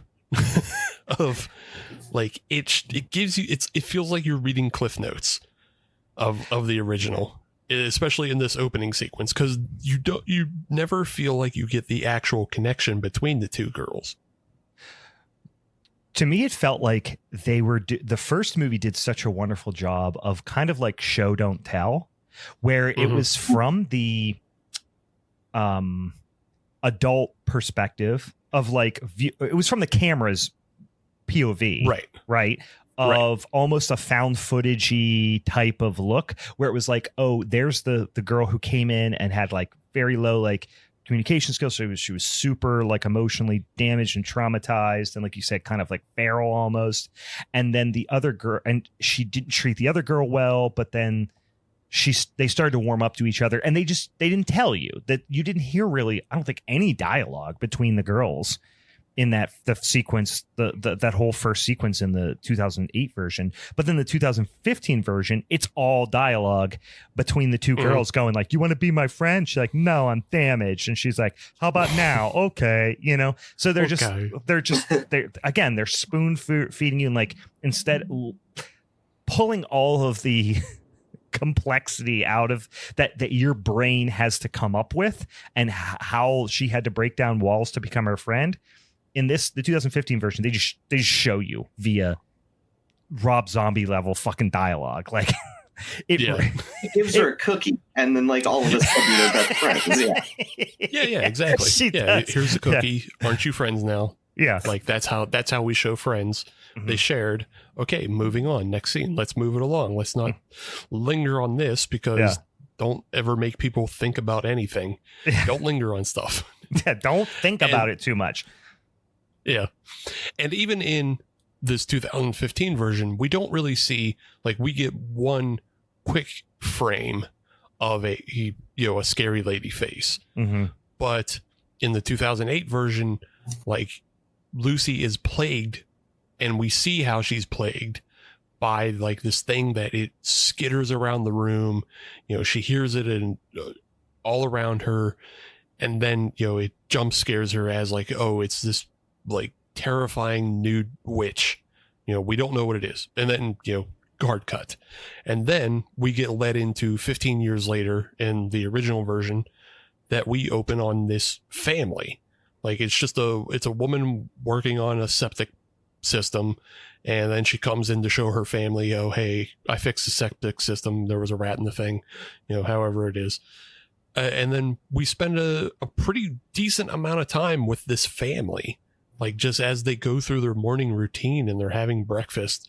And yeah, we don't know what's really going on, but we spend enough time that we get invested. We're like, who are these characters? We want to know more about them. And it's like, they seem pretty average. And then, yeah, a knock on the door and a shotgun blast later, and the dad is just guts out all on the floor. Mm-hmm. And then we have this killer who is just this, you know, this hooded maniac with a shotgun, and she goes through the entire house and blows away, you know, the mom, and then the son, and then the daughter. And she, like, we see her kill every one of them. Mm-hmm. And so it is just horrific in a way that, like, oh, now we don't, you know, we're completely thrown off. We don't know what's going on. And we're watching this horrible act. This is a villain. Yeah. As far as everything's concerned, this is villain. Yes. And I will say this is one of the most brutal kills that I can think of in a movie is the youngest child, the daughter, who's the last one to get killed. She's hiding under the bed and she shoots her, blah, blah. But the sound that it makes when she's running out of the room, she decides to just run for it because she knows she's under the bed. She shoots through the bed. She like kind of peppers her through the bed or something because she's bleeding. But she goes to run away and she shotguns this teenage girl in the back. And the sound it makes, it's like she got kicked in the back and the gun blast. It is like, oh my God. It gives you, she's like, the guttural noise she makes is brutal. Yeah. And like the brutality doesn't even end there because like very often the bodies are on full display after this. And then when they all get dumped in the pit later, like they all have that sickening, like just flapped around, thrown about meat that has like no meaning or purpose. And it's just all dumped in a hole like a mass grave. And it is like, that's upsetting. Everything about the original Martyrs is upsetting. And like, it's just, it claws at you. You know, finally, after the killer kills the final, you know, girl in the house, you know, she places a call and then she calls her friend Anna. And then that's when it's revealed, okay, the killer is Lucy and Anna was waiting for her call. And we go, fuck. All right. So things have changed now. So she's a villain, but why was she a villain? And we put it together that, oh, the parents she just killed were her abusers from the very beginning of the film. Now things like get dark and muddy for the rest of Martyrs. 2015 tries to do the same thing, except for like it cuts out a lot of the violence. It cuts out, so it removes all the teeth of like trying. It removes all the teeth of making you realize Lucy is a villain and then she's not a villain. Like it doesn't even give you a chance to really care because it moves so quickly, in which she kills the father, you know, the mother, shoots the son off screen. And then when she shoots the daughter doesn't get up and run for it like she does in the original. She just gets killed under the bed. So they don't have to show her getting killed. Because, you know, like, God forbid you show somebody under 18 getting shot with a gun in America. You know, not like that has ever happened. Right. And she even does the like immediate feel bad for me after she kills her, where it's like collapse on the bed crying and slow motion. And they're not focused on the victim. They're focused on the feelings of the, you know, murderer. Right. we're focused on Lucy as the murderer, and then as the blood comes out from underneath the bed, it just has no impact because the very next scene, comparatively, the phone calls when Lucy calls Anna in the original, Anna is in a car park, eating a sandwich. She's nervous. She's obviously waiting for Lucy's call because what we come to learn is like Lucy and Anna have just kind of like run off together as a couple. In the remake, Anna is at home, sleepy in her bed. She's having sleepy bear time in her bed and just does hot girl wake up to her phone call. So like, she's not even like concerned about Lucy, I don't think at all. No. Or even knows where Lucy is. She just goes, what's happening for me this morning? Something good, I bet. Well, I wrote that down as like, first of all, everyone is way too pretty in this one. Yeah. And the main character, and I haven't looked up her name because I don't care to remember it because she is genuinely one of the worst actors I've ever seen in my life. I mean, that's an exaggeration, but I will say I really dislike her as an actor, and I'll tell you why. Is the person who plays Lucy, I believe it is, right? Yeah. Well, I mean, it depends. They both stink. Yeah, but the one who's from, I'm looking her up right now. The one who's from, she plays Lucy. God, I do not know how to say her name. Troyan Belisario. Yeah. I know her from a show called Pretty Little Liars on Freeform. Oh. And this was, I don't know how long ago, quite a while ago. And my wife watched this show for its first season. And it was one of those shows where I'd be like sitting on the couch reading or playing Switch or something, and my wife would be watching this in the background, and I would just look up and watch for like 5 minutes, and I'm like, this is maybe the worst show I've ever seen. And she was one of the stars of it, and so when I see her, I think immediately of Pretty Little Liars, and her acting chops are pretty much on par with what she did in that show. Sure. Yeah, we didn't get too much into cast and crew, but I will right now since you breached the subject of it. Mm-hmm. Troyan Belisario, which interestingly, I'll say I know for sure she's a Nepo baby. Mm-hmm. And her father is Donald P. Belisario. And you won't recognize that name right away, but you will when I tell you that he's kind of the executive producer and creator of the shows NCIS, JAG, and Quantum Leap. That makes sense. And I know all of that shit by heart because he also went to Penn State, which is where I went to film school. And in the lobby of our like main communications building, they had every script from the series of JAG like in a case. Oh man, I want to go there, just like pose in front of it, like at my picture taken, like peace sign, duck face in front of the JAG scripts. Yeah, for the JAG scripts. I don't know how much they've changed it. There might be more there now because since 2017 they renamed it to the Donald P. College of Communications. Yeah. So it was just the Communications College, when I was there. But they renamed it after him after 2017 because like he's donated a bunch of money to them to keep it going. I thought it was because of this movie. Yeah, no. After the box office, success of Martyrs 2015, they considered renaming it. It just took a couple years. Honestly, it might have been a fucking apology payment. Yeah. It is she is, I mean, this makes a lot of sense. I didn't know much about her background, but she is horrible in everything I've ever seen her in, and I hate her face. That's the end of it.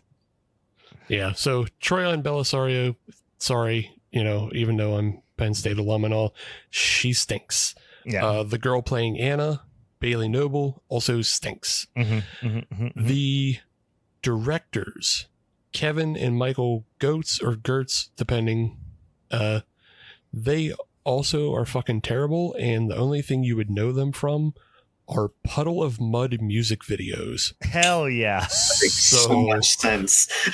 Yeah. We had, I'll tell you a quick Puddle of Mud story.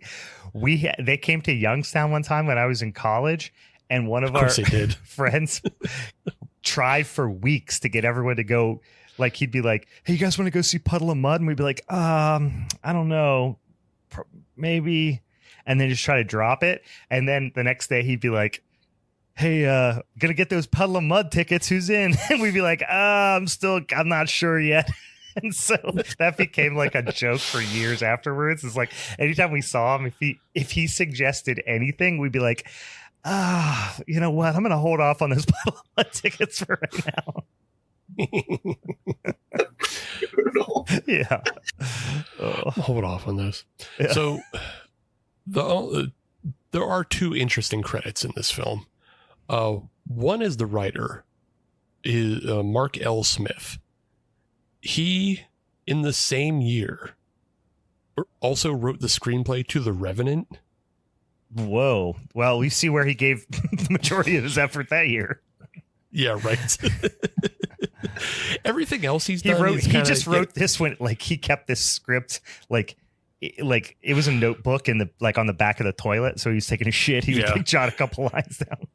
He could have been on the set of The Revenant taking a dump writing this script for all I know. Yeah. Like, he absolutely just banged this one out on a fucking no holds barred coke binge the same way Hogan and Vince did. Yeah, he just took a couple Adderall and banged out the whole script in, a Saturday afternoon. Yeah.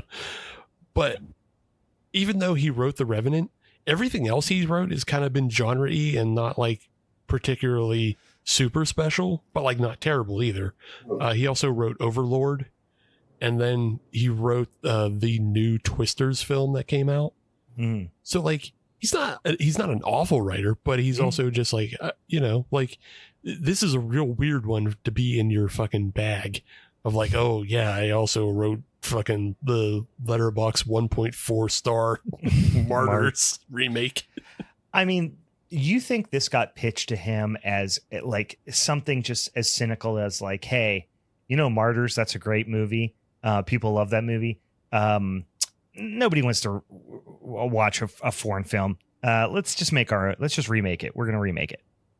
Yeah, it's the most cynical remake I can think of, because the first film was released by Wild Bunch, which is like a production studio that puts out like a lot of foreign films in American markets. Steve-O and like Chris Pontius and those guys. No. Okay. That's different. Oh, that's Wild Boys. Gotcha. Sorry. That's Wild Boys. That's the Wild Boys. Sorry, that's complete waste. But also, I think Lionsgate was like also an American distro for the original. I see. This film, one of the first tags that comes up is Anchor Bay, and like to go from Lionsgate to Anchor Bay is like, that's a huge red flag. But another one that comes up in those production cards is BH Tilt, which is not even Blumhouse proper, but it was like an early subsidiary arm of theirs. Okay. For like, I guess like their extreme properties or whatever. In 2017, they paired with Neon to put out more films, to distro more stuff. And like, so they get a lot of films from Neon nowadays, which are actually really good. Mm-hmm. This one, they've scrubbed all acknowledgement from. Like, they don't, anything pre 2017, they're just like, no. It's not even on the wiki. Like they exactly. Yeah. That's not a Blumhouse film. Don't talk to us about that. We don't know anything about that. That's an Anchor Bay film. Fuck off. Just the other credit I wanted to point out though is one of the bad guys in Martyrs 5 is also played by Toby Huss, and this is before he got his kind of Halloween film. I got peanut butter on my penis. Yeah. Wait, who does he play in this? Who does he play in this movie? He plays a guy named Fenton, which is just one of the bad guys of the Illuminati group. He's only in a couple scenes. Like, he's in the scene where Anna's getting electrocuted. Oh, yes. I remember when he's there. Yeah, barely memorable in this film at all, but I just wanted to point out that he is there. The way Martyrs 2015 takes a turn is that, sorry for spoilers for 2008, but what 2008 is about is it's about loss and trauma. And we see Lucy, her life has all been about trauma and the way she cannot cope with it. And the way she winds up having to deal with, the scary witch lady who's always been in her head and causing her to self-harm is she just kills herself. Like, she cannot ever deal with the trauma that has happened to her, so she kills herself instead. 2015 isn't about that. No. Like after Lucy kills herself, Anna then has to go through the same kind of, and you can read the subtext of what Anna's ordeal is in the original as like the way somebody deals with loss. The way, like, even though she is imprisoned by others, you can read that as she's imprisoned by herself. She doesn't feed herself properly. Maybe she gets into bad relationships because of just like her low sense of dignity and low self-esteem and all of those things. You can read a lot into what happens to Anna as things that happen to somebody who isn't taking care of themselves or isn't dealing with their trauma. But in the end, she does come out on the other end. Yeah. As somebody who, is enlightened and like through it all, quite literally sheds her skin. Yeah. That brings her to like a place of enlightenment because, she goes off. This movie devolves into an action revenge shoot 'em up. Yeah. Like and Anna turns into Steven Seagal or the fucking Terminator or something at some point. It's the most unrealistic shift in character tone. Yeah, it just loses itself because it decides we can't achieve what the original did. Let's try something new. Oh, we're too dumb. Our writer is too busy on a bear attack film to write something good for us. So we're just going to make a puddle of mud video in which a woman gets revenge on all the bad guys in her life. Yeah. The thing that bothered me the most about the Lucy and Anna, arc, if you will. And this movie is like, you can kind of break this movie up into like basically before and after Lucy kills herself. Like those, like the movie shifts into like a completely different kind of story after 2008 does after Lucy kills herself. But in this movie, one of the most impactful for me parts of the first part before is whenever Anna starts to, because they're the only like rock, for lack of a better term, in each other's lives, right?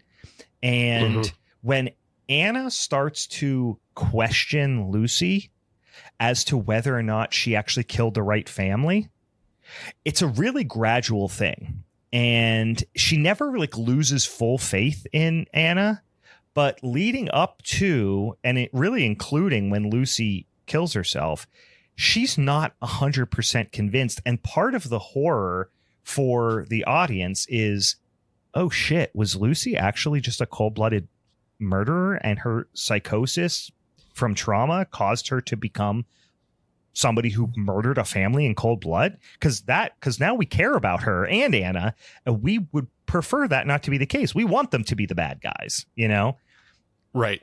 And then we slowly start to, well, no, that's not the case. Oh my God, maybe that is the case. And then the slow realization that we're with Anna in that skepticism. And then of course, not until after Lucy dies do then we get the full confirmation that no, she did kill the right family or the right people.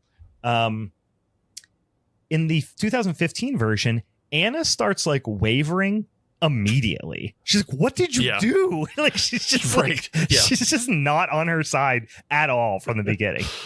No, not at all. Like, because it's in the original that they all bring, they all bring the dead family into the bathroom and they, throw them in like the dog wash station and the daughter is stacked up on the mom and both of their eyes are wide open. And so you can see why that situation would weigh on the original Anna of like, oh God, she just has to like look these bodies in the eye as they fucking stare at her and their guts are out and it's like, okay, horrific. And like, that's what you're supposed to feel. Sure. You're supposed to, like you said, you're supposed to get on Anna's side. Then Lucy kills herself. And then you're supposed to feel bad again when you realize Lucy was fucking right of like the discovery. Yeah. Anna is immediately, going, oh my God, Lucy, you killed everybody. That's so bad. I don't want to be around this. This is so yucky. Why did you do this? This is rude. Yeah. And then, like, again, more of the no teeth of like when we see Lucy throughout, the original Martyrs, she's constantly scarred, even as a child. And then when she's older, she has more scars. And it becomes to the point of like, you can't tell which of her scars are from herself and which were from her original abuse. Yeah. This one, they're so concerned with her not being a hot girl. You get like one shot of her like lifting up her shirt and on her back, she has a couple like various scratches. Yeah. And it doesn't like it again, it doesn't translate because you can tell on the original Lucy which of her scars, like she has a very prominent one on her shoulder that she carries from childhood to adulthood. And that's kind of like your cue, like, oh, that's her original abuse scar. All the other ones you don't know. This, this Lucy is like, well, what is that? Who cares? Like they don't look that bad. No. Like she has some scars, but she doesn't look like Dusty Rhodes' forehead, so it doesn't matter that much. Yeah. Like it's not that bad. And then, because they're so concerned about them just being hot girls all the time, like it never really comes back. She doesn't look like a scarred individual. She doesn't look, like horrific in a way. You can't tell that she's a broken person. Now, all the gritty realism of the original is just, replaced by freeform hot kid drama with like straight up stage play style line deliveries too.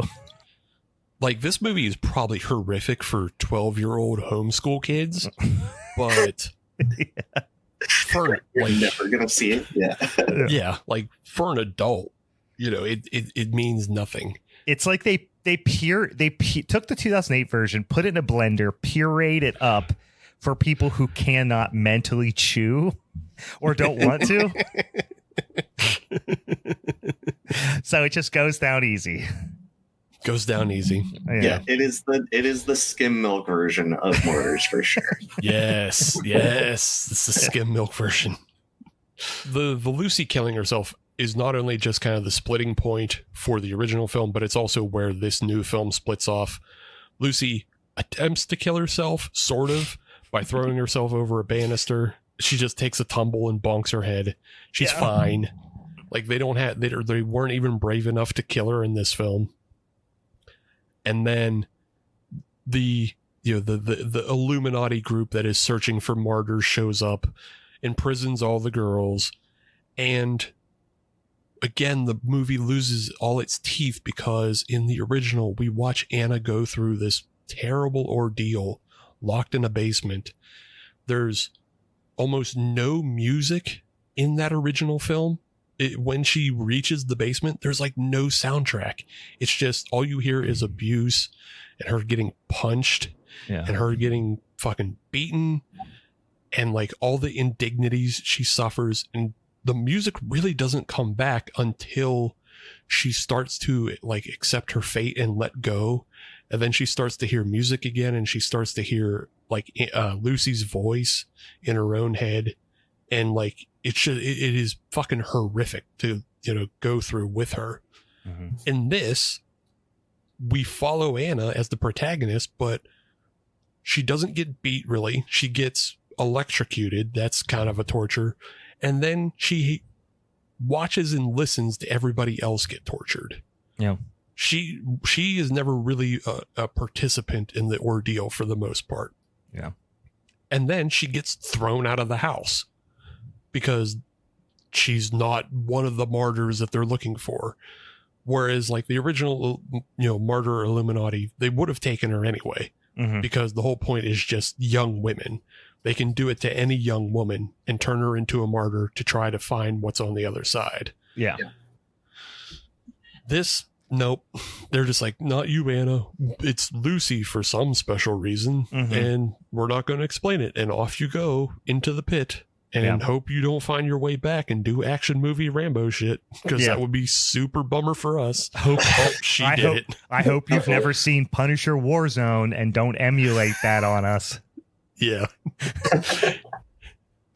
I mean, yeah. And that's exactly what happens. Like Lucy fucking Kill Bill bride digs her way out of the fucking hole, comes back and stabs and shoots all the security guards, and makes her way down to like this final ceremony where, again, they didn't have the bravery to cut off all of Lucy's skin the way they do in the original film and have just like this weird flesh puppet.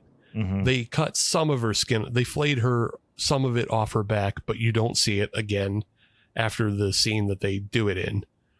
And they fucking crucify her because they're apparently, religious nationalists who are doing this, which is just also just an obnoxious change. Yeah. Like it was a real like, oh, aren't we sticking it to the Christians? And usually I'm for that. I'm for that in a movie when they're like, yeah, let's get the Christians and show how evil and crazy they are. Like, yeah, get them. This film, I'm like, ew, no, you guys fucking completely missed the point of like why they were doing this in the first place. Yeah. The last, I mean, the ending is especially horrible. I mean, we didn't get to the ending, but like the fact that they didn't have, really even, they weren't even really trying to accomplish the same thing that they were trying to accomplish in the first movie. No. And whenever they, for me, the most, obviously Lucy and so like it's all tragic in the 2008 version, but the character that Annie finds after Anna, I keep messing it up in my head. Anna finds that confirms what's her name? I was just looking it up. That confirms Samantha is the little girl in the new one. Yeah, but in the original that she finds that has like the thing stapled to her head and all that. Oh my, it's brutal. It's unbelievably brutal. Yeah. And then this time they just find it's just like a girl who is in dirty toga. It's like that's the equivalent in this movie.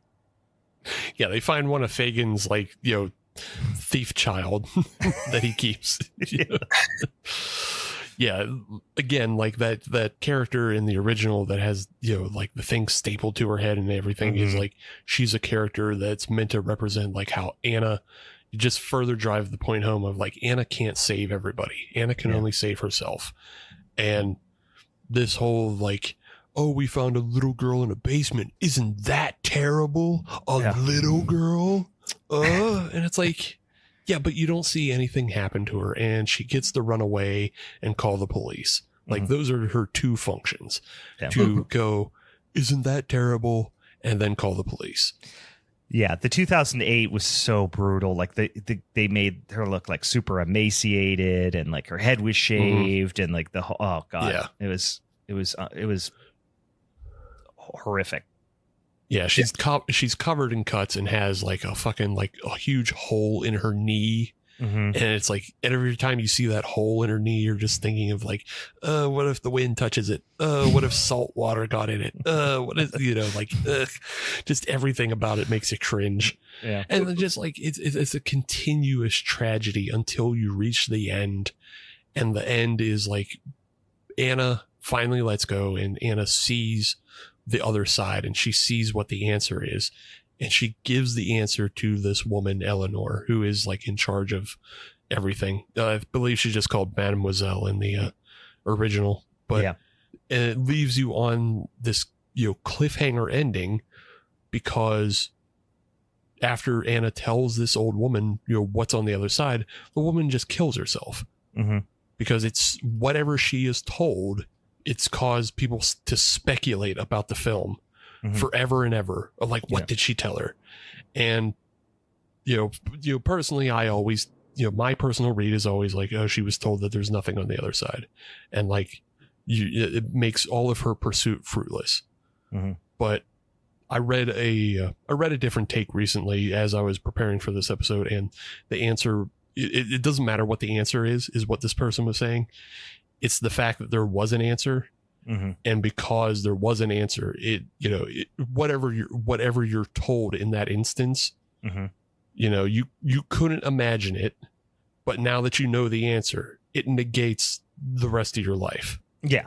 Because now you know, like, or at least the rest of her life. You know what I mean? Because she's been dedicating at least a significant amount of her life to finding that thing out.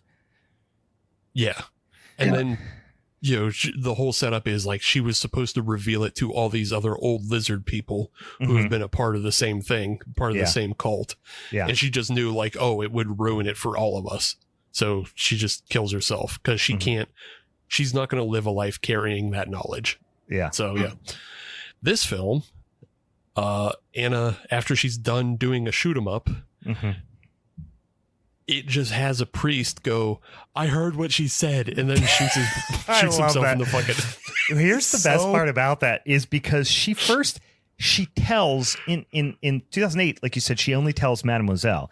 In this, in 2015, she tells... what's her name? Anna. I can't remember the name. Lucy tells Anna, but it doesn't have the same effect on Anna as it does on the priest. Right. Anna's like, oh, sick. And the priest is like, no.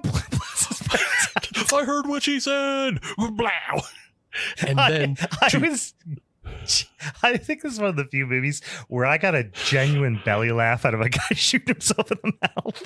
Yeah, it's so abrupt and so, like, again, it's toothless to anything. It doesn't mean anything. And not only like you think, oh, okay, like that would be a punctuation of sorts. Nope. The Mademoiselle Eleanor in this film says, what did she say? And Anna hits her with a fucking Steven Seagal, Stallone, you know, just, it's up there with all the Stallones and Schwarzenegger lines of the world, and says, well, why don't you tell me what she saw? And then fucking blows her head off. And it's just like, oh my God. The only thing that would have made it better is if she would have went, wouldn't you like to know? Just having it be an action line of any sort, but it's like, you tell me, blam. It's just like, God fucking damn it. It honestly would have been better if it was like something complete non sequitur. She said that she told her. It's like, what did she say? She asked if I would like fries with that. Something like that. Just a complete fucking thing to do with it. I hope you like the smell of fresh linen. It's like, what? Yeah. Yeah, I mean, the original is just so much more cerebral, and same with Jacob's Ladder. Both of these remakes just spoon feed you everything, and what they're feeding you is shit. Yeah, a big shit sandwich. Here's the one thing I will add that I'm blown away by, because I genuinely think this remake is every bit, and this was my original thought immediately was Martyrs, right? That was what I wanted to do right off the bat. And then I started doing a little research, and that's when I was like, oh my God, there's a Jacob's Ladder remake. And then that's when I went down that rabbit hole. But I was blown away to learn that a lot of people fucking like this movie. Oof, I've never met them. They like the 2015 version. I was looking on online to like just watching videos, just searching more, see if I can learn a little bit more about it and stuff like that. And there was a lot of people that were like, well, it's not quite as good as 2008, but it's still pretty good. And like a lot of people really don't hate this movie, and I can't imagine how you couldn't hate it, but there are really a lot of people who don't. And I think it's also like people who probably haven't seen the original, and you know what I mean? Yeah. But yeah, I was blown away by the lack. I mean, people hate it. Don't get me wrong. Like it's widely panned, but there is a contingent of people who like upon first watch are like, oh, it's not bad. It's not as good as the original, but it's an interesting kind of like split. Mm-hmm. We've talked kind of like how IMDb is always a little different from Letterboxd, mm-hmm. because Letterboxd is newer, so it gets more like it gets younger voices, I think, and it gets a lot of fresher watches. So Martyrs on IMDb has a 4.0, which counts for what you're saying, Brian, of like there's actually people who like this, mm-hmm. which is yay. But on Letterboxd it's 1.8. Yeah. And then Jacob's Ladder is 3.6 because it's a newer film. Mm-hmm. It's from 2019. It's a 3.6 on IMDb, but it's a 1.9 on Letterboxd. So that's kind of more in line, but mm-hmm. it's still like, like Martyrs is worse. Just saying, for this worst remake showdown. Listen, I think that Martyrs, there are people who could have not watched 2008 that watched 2015 and are like, that's not the worst movie I've ever seen, and could even potentially, if they didn't know it was a remake, potentially enjoy it a little bit. I don't see how you could enjoy Jacob's Ladder 2019. It is a slog on a slog. That's my argument against that. That's my retort. That's my retort. It's hard to say. It's hard to say because we're all jaded from the fact of seeing all of the originals first. Yeah, it's hard to separate that. But like Jacob's Ladder, the remake is fucking boring, but just I don't know. I think Martyrs has such a kind of underground swelling. Like anytime you go on a forum or Reddit or anything, you say, recommend me the most fucked up movies you've ever seen. Yeah, it has an edgelord contingency. And 2008 Martyrs is a fantastic film, in my opinion. But there is a contingent of Martyrs fans who also say like, Serbian film is their favorite movie. They're just edgelord, puddle of mud, like, Yeah. I mean, yes. Like, I agree with that. That's not what I was really getting at, though. I was just getting at the fact that 2008 has like this notorious notoriety to it. Yeah, it does. That oh, people have heard of it and people know that they're supposed to find it as a fucked up movie. Mm-hmm. So if they watch the 2015 version and it's not that fucked up, because it isn't, something is going to click in their head as like, that's what happened here. Mm-hmm. Something's wrong. We have an entire other movie to talk about, which is, of course, Ian's going to talk about the remake of Night of the Demons. But I do want to throw this out there for it to simmer in you guys' brain. Jacob's Ladder is a cultural phenomenon, and it was spoofed by the movie Beer Fest. And I want you guys to keep that Broken Lizard did spoof it in the back of your mind and let that sink in while we talk about Night of the Demons. Great. That's great.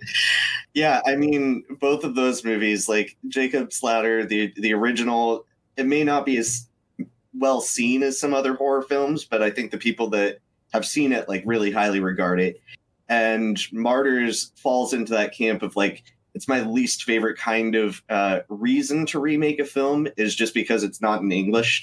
This happens with a lot of Japanese movies. It happened last year with what was the name of that movie with where they invite the family over and then just torture them because they can. Don't Speak was that the name of it? One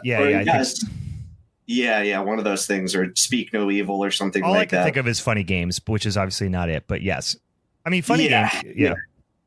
but like Ring, Pulse, Shudder, Ju-on, those kinds of things, like it's just been happening for so long, and 90% of the time the original is just much better, and all people have to do is learn to read subtitles.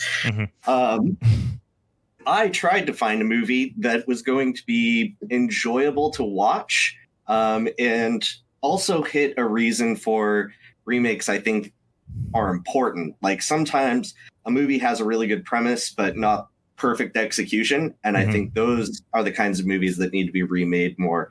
And I think Night of the Demons 1988 is one of those kinds of things. It's like a Return of the Living Dead, Halloween fun time movie, and you and I have both watched it many, many times, so I think that rings true for a lot of folks.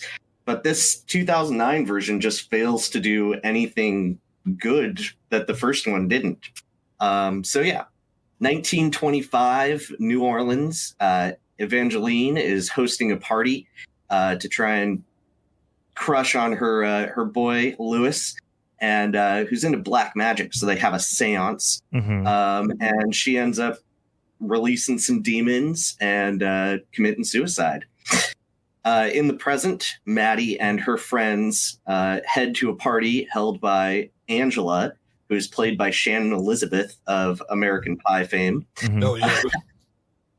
Yeah, and I mean, they pretty much just hit off all the Halloween stuff. Like immediately we meet Colin, which is Maddie's ex-boyfriend, played by Edward Furlong, who was already seeing bad days at that time. He really was. If you get into if it's a 2000s movie with Eddie Furlong, it's gonna struggle. And that's not even a rip on him, because I actually really like him as an actor for the most part. But if you've seen The Crow Wicked Prayer, as we've seen and talked about on this show, you have some trauma with Eddie Furlong. But he's not himself a bad actor. He's just in a lot of bad. Yeah, he's just in a lot of bad movies starting in the 2000s. Yeah.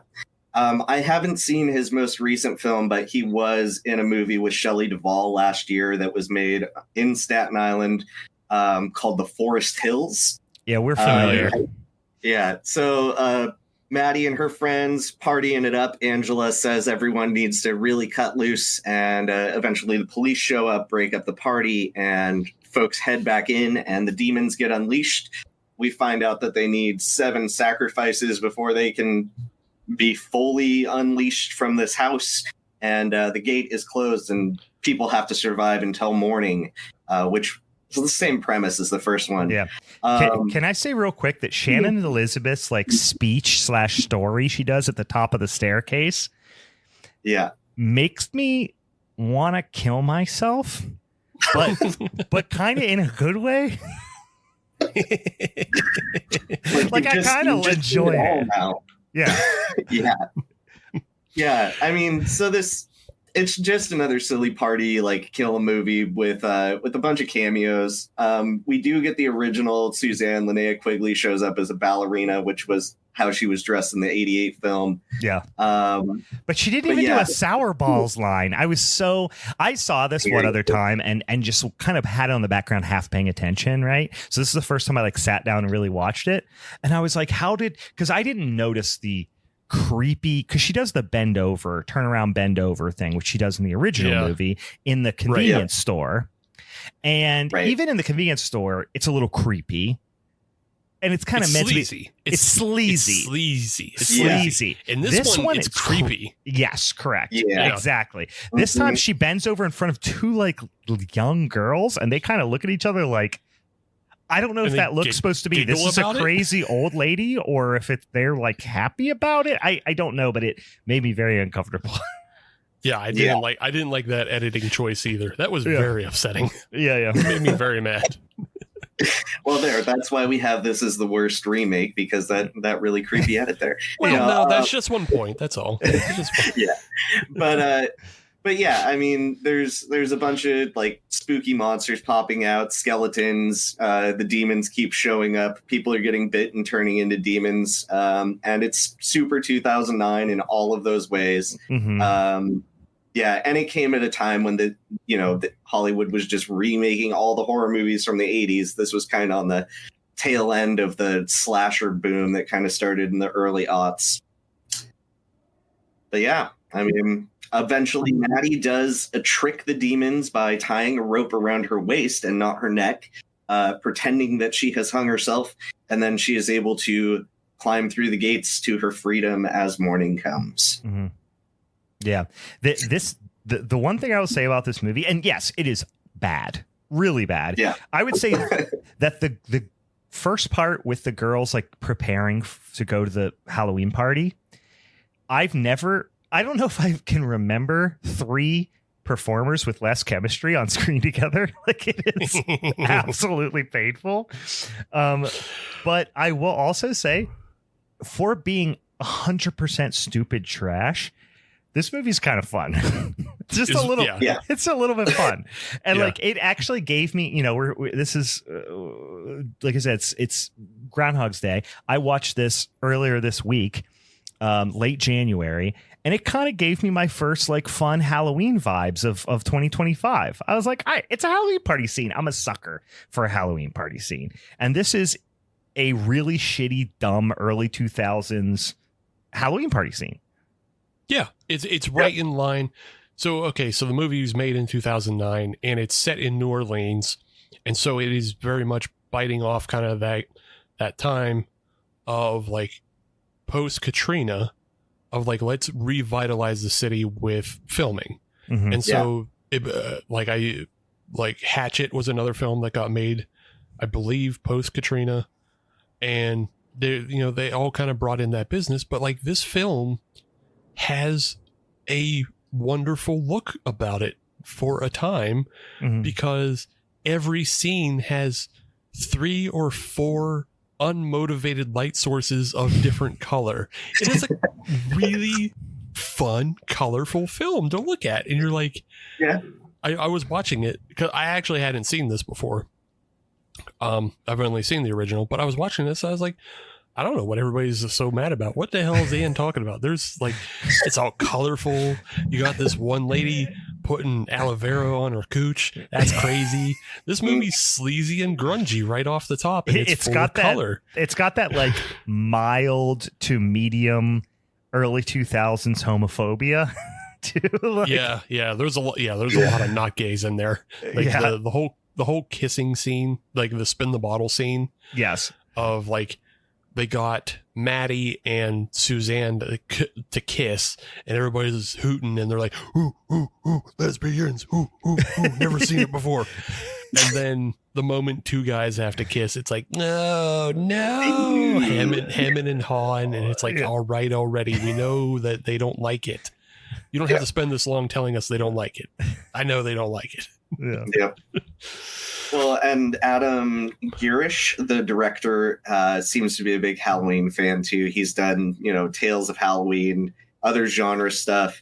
I forget which short of his is the one on Tales for Halloween, the 2015 anthology. Mm-hmm. And most recently, he did a film called Spaghetti. Just Spaghetti. I want my name to be Spaghetti. Is this a genre film, or is this just like, is it one of those Yule logs that they have, but it's just somebody that's steaming hot? It's the Italian version of the Yule log. Oh, hey. Oh. Well, no, it definitely looks like a genre film. There is a cast of people covered in monster teeth and blood. On IMDb, Nurse Lena Simon seems to have found the perfect man and savvy businessman Scotty Sharp, but when she suspects him of seeing someone else, she takes on the unusual advice of her friend Tony and casts a voodoo spell on him. So, yeah. Why is it called Spaghetti? I bet it has something to do with I bet the spell has something to do with spaghetti. Yeah. It's on Tubi. So I'm going to watch it now. Yeah. I gotta figure out why it's called Spaghetti. I've found a couple of absolute gems that have popped up recently on Tubi, and I just want to say, Tubi, back at it again, and I'm back on board. I'm watching a movie. I'm not even gonna tell you because this movie might be on a punishment episode at some point. But I've watched a couple of movies recently that I've never even heard of that just popped up as recommendations for me on Tubi. I was like, I'll put it on, and I was like, motherfucker, this is amazing. Also, this movie has one of my favorite, tropes in horror, which is demonic anal. Hell yeah. Mm-hmm. This movie goes to great lengths to point out that they do some butt fucking, and butt fucking leads to demonic possession. Yeah. Well, yeah, it's sodomy. It's a huge sin. Demons love that stuff. Have you ever read a little book called The Bible, Steve? The Bible? No. Yeah. There's a lot of sex in this film, and that's kind of cool because it doesn't happen so often. Again, it's a very 2009 thing. Yeah. When demon possessed Angela and Bobby or is it Suzanne? I think Bobby's the name of the actress, but demon possessed. Yeah, Bobby Sue Luther is her name. But when Suzanne and Angela are sequestered and they're doing kind of their lesbian dance together, and they hit the fucking typo negative on the soundtrack, ripped, brother, dude. I'm all in. Yeah, I know. As one of my notes, I was writing down my checklist of all the reasons this movie rules, and one of them was demon anal, another one was typo negative. Yeah. Well, both of this and the original version are both pretty rock and roll party Halloween movies. You can just throw them on in the background. They've got decent soundtracks. They are sexy. The 88 version is definitely very sleazy as well. Yeah, I just, with this much of a budget and the cast that they're throwing into this stuff, I just felt like it could have really done better than the original, but it did not do that. And so it fell short in that way. I will say one thing they dramatically improved was the lipstick scene, and I stand by that.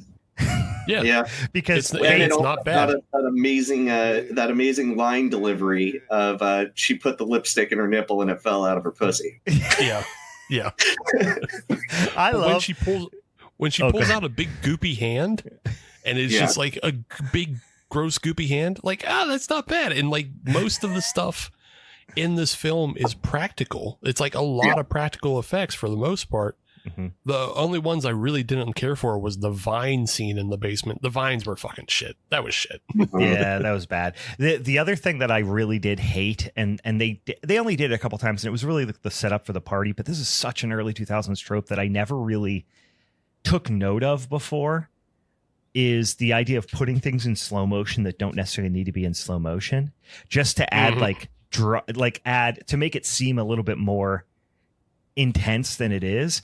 So they'll just be people kissing, and then they'll just it's kind of that almost I'm sure there's a cinematography name for this, but I imagine it as the Shining tricycle scene where they're just Lola going all through the building. Well, they're just going through the party on the tricycle, and then they're just zooming in on debauchery happening. They zoom in and they make it slow motion for 2 seconds, and then they go back to fast motion, and then they shoot around to the next thing, slow motion for a quick second. Someone kissing or someone pouring a drink. Whoa, quick, extreme slow mo. That was the first time I ever was wow, we do not see that outside of an 8-year window. That happened. No, you really don't. No. Yeah, it's when people were really started getting into doing oneers. Of let's do these one shots because one shots are fucking cool. It's just they always will be cool. Yeah. But then you throw in the of the time editing, which is where they cut in or punch in to something, and then they fucking slow it down and make it ooh, isn't this crazy? And then they speed it up, or if they're doing coke, everybody starts dancing around really quick. Because they sort of did that on the streets of New Orleans. They had a oneer where they're going down one of the party streets, and I assume this is a case of shoot the rodeo. Instead, they shot just actual Mardi Gras. Yeah, it was like a Halloween party in New Orleans, I think. I mean, it looked, because people were wearing, not that they don't during Mardi Gras, but like it looked like a legit Halloween party. It looked like Halloween in New Orleans. Yeah. And they had like the parade out and everything. So whatever they call that. I assume they have a different name for it, but probably. Yeah. Yeah. So this movie is sitting at 35% on Rotten Tomatoes with 17 reviews, and had a $10 million budget and grossed $64,000 before hitting direct-to-video. 10 million is the shocking one for me. Yeah, I really was blown away just now when you said 10 million. I was like, wow. How much of that went to up Edward Furlong's nose? I mean, come on. That's what I'm saying. A $10 million budget, and this is what we got. That's pretty bad. Yeah. I did not expect you to say 10 million. I'm going to be honest. Where? I'm trying to think. Where? It wasn't the Vines. Where did the 10 million go? Like, where did it go? Where did it go? Was Shannon Elizabeth really asking for that much cash around then? I think that's my guess. Like Shannon Elizabeth maybe asked for too much. Mm-hmm. But I don't know where else the money goes, because it's all basically in that one house location, and maybe they just had to pay a lot to the city of New Orleans to do it or something. Yeah, there could have been like a permitting thing for like filming the parade and whatnot. Yeah, but still, like $10 million, like that's just so much money. It's crazy, but we've had other films on this show that do this even worse, and one of them was Alone in the Dark, which I believe was a $20 million budget. And then Brian and I's real favorite is fear.com.com had a $40 million budget. And you go, where the fuck is any of that money? Yeah, $40 million. So it's like Joe Dante did Gremlins 2 for like $40 million. Like, how did you spend $40 million on fear.com.com? It's fucking insane. Yeah, that was a money laundering scheme. I'm convinced one of the biggest. Like, we'll learn decades from now is one of the largest money laundering schemes in in Hollywood. I did throw it in the inflation calculator. It is 15 million in today's money, but that's, if you do Gremlins 2 at 40 million, that's going to be way more. So yeah, exactly. So I wanted to share something interesting, a little rabbit hole I found myself going down, and in the early goings of this movie, when they're all at the party and they're talking about their exes, and Edward Furlong's character is Maddie's ex. Mm-hmm. Yes. And she sees him at the party, and she delivers this kind of like explanation. Like, Suzanne asks her, why were you ever with that guy? Because we're looking at Edward Furlong with our eyes, and he is bloated and pallid because he is fucking bad on the drugs at this point in his life. Yeah, his skin he looks like a dead fish that's been left in the sun for a week. Yeah. I don't think they put any makeup on him. Like, if they did, it was to improve his appearance, not make him grosser.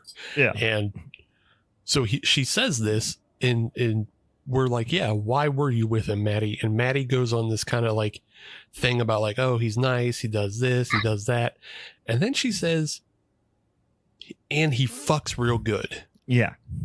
And I go, that's a strange line to fucking put out there. Mm-hmm. And I Google the actress, Monica Keenan, who was also in Freddy vs. Jason. I was like, what the hell? What has she been up to since this movie? Because I don't think I had seen her since Freddy vs. Jason. Now this is the newer movie. But what has she been up to since this movie? Mm-hmm. And it's a bit of nothing. But I found out that her and Edward Furlong were together. So I think that line was just her improving as like, oh yeah, he actually is a good fuck or something. Like, she's pumping up her own boyfriend. That's funny. At the time. That's sweet. Wow. That's sweet. You know what? That's endearing. I like it. It's a real nice story. I like it a lot. But it led me to something else. Oh no. It made me laugh so fucking hard, and I can't stop laughing at it every time I see it now. I discovered this because there's pictures of Monica Keenan and Edward Furlong on the internet together. And recently, as of like 2023, they went out just kind of like on a reconnecting date. So I guess they're on, good terms or whatever. And so you can find a series of pictures of them on, taken by paparazzi.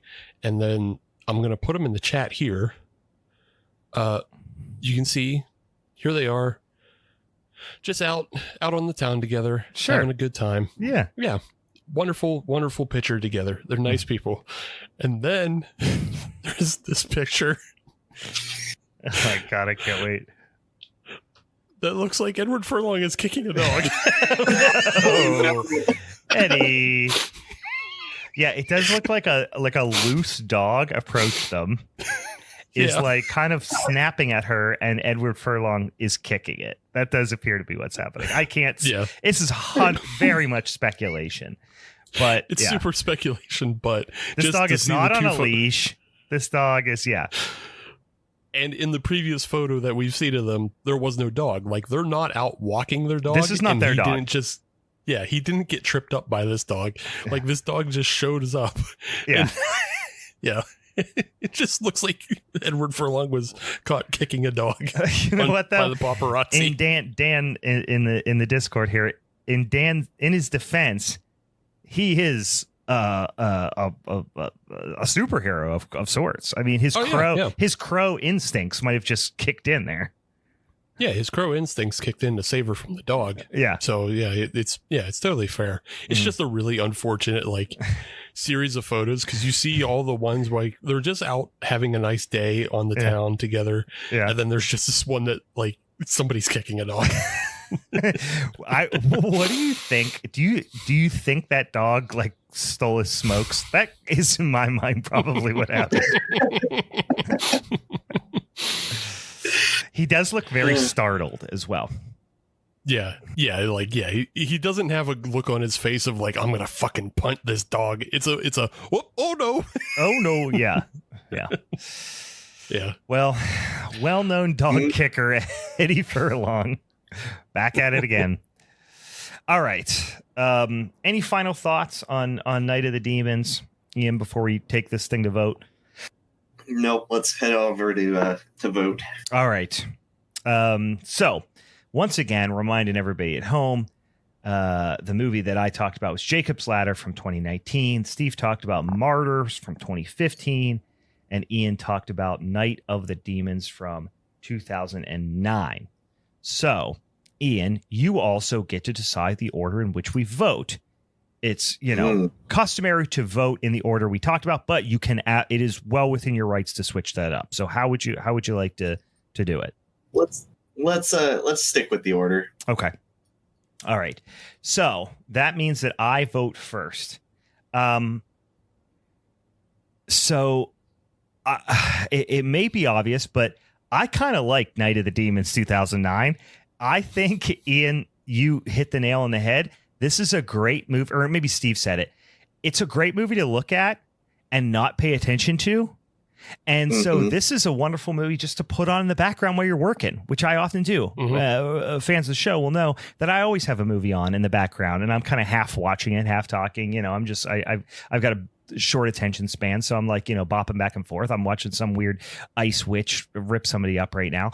And this is a great movie to give you some nice Halloween vibes all year round. Pop it on there.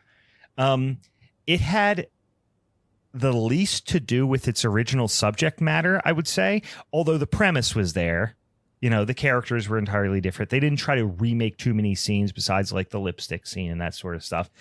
And I would say you had the least distance to go, Ian, because as much as I love Night of the Demons, the original Night of the Demons, it is an entirely different type of movie. It's silly fun.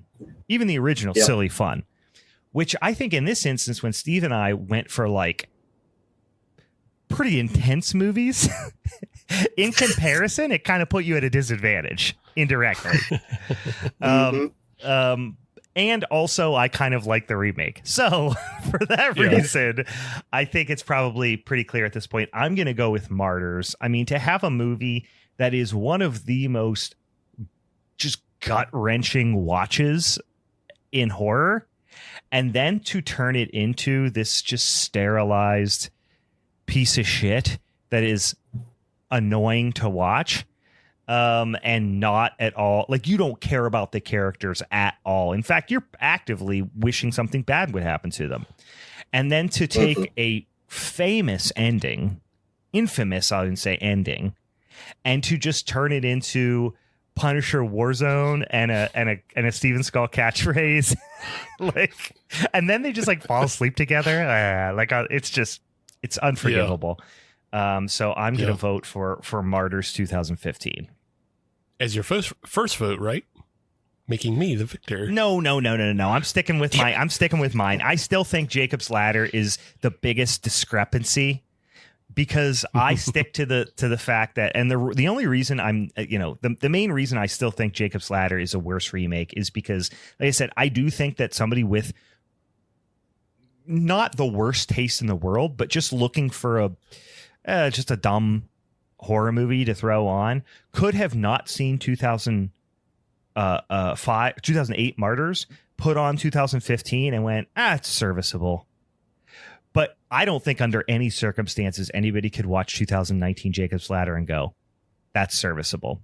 I think even if you'd never seen a movie before, you can recognize that that's a piece of dog shit. So I'm still going with my pick is still Jacob's Ladder. But my second vote is Martyrs. Sure. Yeah, I'm sticking with Martyrs as my first vote, of course. I think I disagree with the way Brian's going about this, of saying like there's a bigger discrepancy between the two films. And I think it's because mine is so criminal in its cynicism, because it was only a couple years after. It was only 2008 to 2015, 7 years. So it was only 7 years after. It was so criminal in the fact that it was just doing a cash in on the notoriety and the infamy of this incredibly fucked up movie. And they threw in a bunch of non-actors, non-names, like Jesse Williams and Michael Ealy. We like recognize. We've seen them. They're household. One of them is a fucking household name because of Grey's Anatomy. Yeah. They just threw who the fuck ever. They threw a Nepo baby and a non-actor into this film. Well, you've never seen Pretty Little Liars. She's a real asset to that show.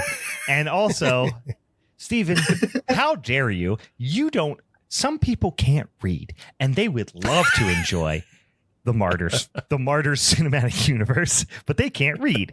So they can't watch the French one, and they don't speak French. Anyway, sorry about my ableism, I guess. Yeah, that's exactly what it is. It's ableism. But still, I think because the 2019 Jacob's Ladder is so far away from the 1990 Jacob's Ladder, like they were just, it's not the same type of cash in. It is a cash in just like resurrecting a property.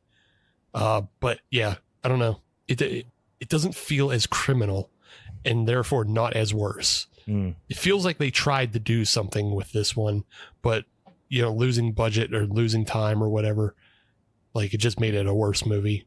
But it doesn't feel as egregious as my remake. But it is still much, much worse than the Night of the Demons remake. Night of the Demons is just fun. Like there's legitimate parts of like, oh, that's awesome. When like I admit I did get like a little bored when they just started holding themselves up in rooms for a time. Like it gets pretty boring there. But then a fucking bathtub full of blood explodes and a demon jumps out, and I was like, holy hell, that's fucking great. Like look at all that practical effect going on. There's practical makeup and a practical exploding bathtub. Isn't that fun? And so yeah, and your movie's too fun, and the discrepancy isn't far enough. The original Night of the Demons is fucking sleaze ass where you see Linnea Quigley's fucking lips. Like, it's not a fucking high-minded film to begin with. The fact that you see Shannon Elizabeth's demon cleavage in this is like, yeah, okay, fine. They both shaped me as a, like let me know that I was, a heterosexual as I was growing up. Both of them informed me of that, because I said, oh geez, I'm into that. And then I saw American Pie and I said, I'm into that. And here I am. Yeah. They did Steve a great service, and we thank them for their service. Yeah. There was no doubt about it. I was like, oh yeah, okay, great.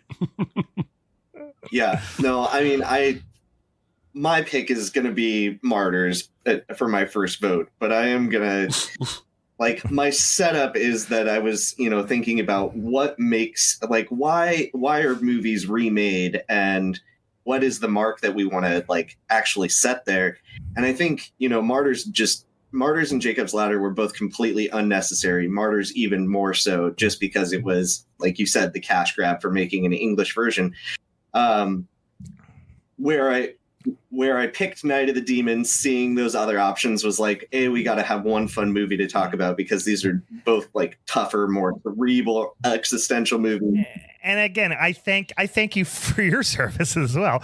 Otherwise, we would have had a full-on threesome punishment. Yeah. This was a supreme palate cleanser, because I watched it right after the Martyrs remake. That's the perfect time to watch the Night of the Demons remake. Yeah. I do think that people should see the first one. I think it's still a better movie. I have more fun with it. Oh, for sure. But yeah, this is fun and practical, and they're both just great Halloween movies. I do think that the original Night of the Demons, like, it has a premise and could be updated to something even better, especially with a $10 million budget. I feel like you could have done more than, pay Edward Furlong and Shannon Elizabeth all of that money when you already have all these great practical effects.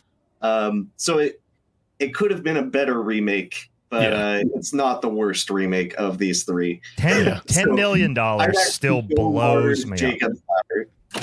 And then not even vote for mine. How did they have $10 million and get the most Rob Zombie sound-alike soundtrack without ever actually getting Rob Zombie? Like, how do you that's how you know you're wasting $10 million. Rob Zombie puts his fucking music in any film that wants it. He doesn't care. Yeah. Well, Rob Zombie was making A House of a Thousand Corpses at the same time. Was that the same year? No. Earlier. I thought that was 2007. Yeah, I think it's earlier. Let me look. But yeah, Zombie was making films by then. I don't know why they didn't reach out to him. Seven Arts International as the distributor. 2003 was House of a Thousand Corpses. 2003. Yeah. 2003. So actually, I have to think about that, because I always think I was in high school from 2000 to 2004 and college from 2004 to 2008, and I always think I was in high school from 2004 to 2008, but I'm older than that. Yeah. Yeah. Oh well. So that's it. Well, that's it. Sorry that, Ian, you tried your luck. You came back on the pod.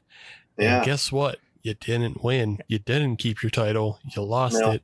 Should have been like all the other cowards who just run away after they win. Yeah. I'm a fighting champion. I may have been dethroned, but maybe I'll get a chance to come back and win my belt back. Mm-hmm. Yeah, we'd love you, have you back to try to win the belt back from. I feel like it's been 6 months since I won. I don't remember the last time I won. I'm on a real cold streak here, so maybe you can take it back from Steve at some point here, because I'm worried Steve's about to go on a little bit of a run here. I know he's storing up some punishment movies. Oh, brother. And I'm spooked by it. So that brings me to my next question is, Steve, do you have a punishment movie queued up, or is this something you're going to reveal to us at a later time and surprise the viewers when the next minisode comes out? Oh no, I'm not going to let it be a surprise, because I need the listeners to prepare, take time, do what they need to find the movie. Mm-hmm. Like, they need to know so they can go find it. Okay. But yeah, what better way to round out worst remakes than with a wholly original film for punishment? A film from one of the best directors out there today. I already know it's going to be. One of the greatest directors to ever grace the camera lens, who's also an editor and a soundtrack master. One of the greatest to ever do it. Glenn Danzig. Oh no! We're watching Death Rider in the House of Vampires next week, everybody. Oh, brutal. Oh, I knew it was going to happen. It was only a matter of time. I was going to say this is going to be Uwe Boll movie, or it's going to be Glenn Danzig. It's going to be one or the other. See, Brian, you said you feel like it's been 6 months since you won. I think it's been over a year since I've won. And so now I'm just unsheathing the worst of the worst. Fuck all of you. You're getting it. What year is this from? This just came out a couple years ago, right? It's from 2021, but he's been shelving it and keeping it to himself and not putting it out. But it's out there in various, fashions. You can, I believe you can buy it from him, or you can VPN it for yourself. Find it how you may. Yeah, I know at one point I did try to find it, and like the only way you could find it is if you sent a, certified check or money order to Glenn Danzig's house, and then he would send you a copy or something. But we'll hunt it down. Death Riders and the House of the Vampire. Death Rider and the House of the Vampire. From 20 and I'll say 21. Yeah, 21. It's starring him too, right? No, it's not starring him. It is starring one Devon Sawa. Oh, is he in it though? Yeah, Danzig is in it, but okay. I was gonna say because I swear I saw stills of him in a cowboy hat. Yeah, he's in it, but he's not the star. Directed by one Mr. the Gabagool himself, Mr. Glenn Danzig. All right, I'm excited. I'm not gonna lie, I'm excited. I'm excited to watch it. I might just watch Veronica before it just to get horned up for it, all right. Well, Ian, once again, thank you for coming on. Thanks for putting up a good fight with me. Steve was gonna get back on top eventually, and I have some revenge films in the hopper just in case for the coming months. Also, once again, check out Ian. Tell the folks in case they missed at the top of the show where they can find you. Yeah, Hallow Ian Horror Hour is available on YouTube. You can find us on socials at Tapped House or at Hallow Ian Horror Hour. We're on Blue Sky, Instagram. There's a Facebook group if you want to join that. That's where a lot of other fun horror stuff gets posted. But it's a horror host show with lots of independent short films, and we're actually going to start taking submissions for season 3 probably by the time you're hearing this. So if you've got a short film or music video that is genre or genre adjacent and you would like to be featured on Seattle TV's scary variety show, hop on over to Film Freeway and send it to us. There you go. Yeah, well, I know we have a lot of filmmakers and editors and people, aspiring filmmakers that listen. So send it on over to Ian. And also, obviously, you can check us out on the social medias as well and the Patreon for our new Patreon exclusive podcast series, which I still don't know what it's going to be. But February, we got one more episode of Youth Group is Forever, and then we're on to Greener Pastures, Boils and Ghouls. All right. For the Halloween is Forever crew, I'm Brian. I'm Steve. Hallow Ian, thanks for having me again, guys. Yeah, anytime. We'll see you later, you spooky bastards. Go get the gabagool. Make a little charcuterie board for your boy. Wait, what do they call it? He wouldn't call it charcuterie. He would call it the pasta. Go get a little bit of that gabagool. Go a little bit. You can't say pasta. You have the pasta. But I gabagool.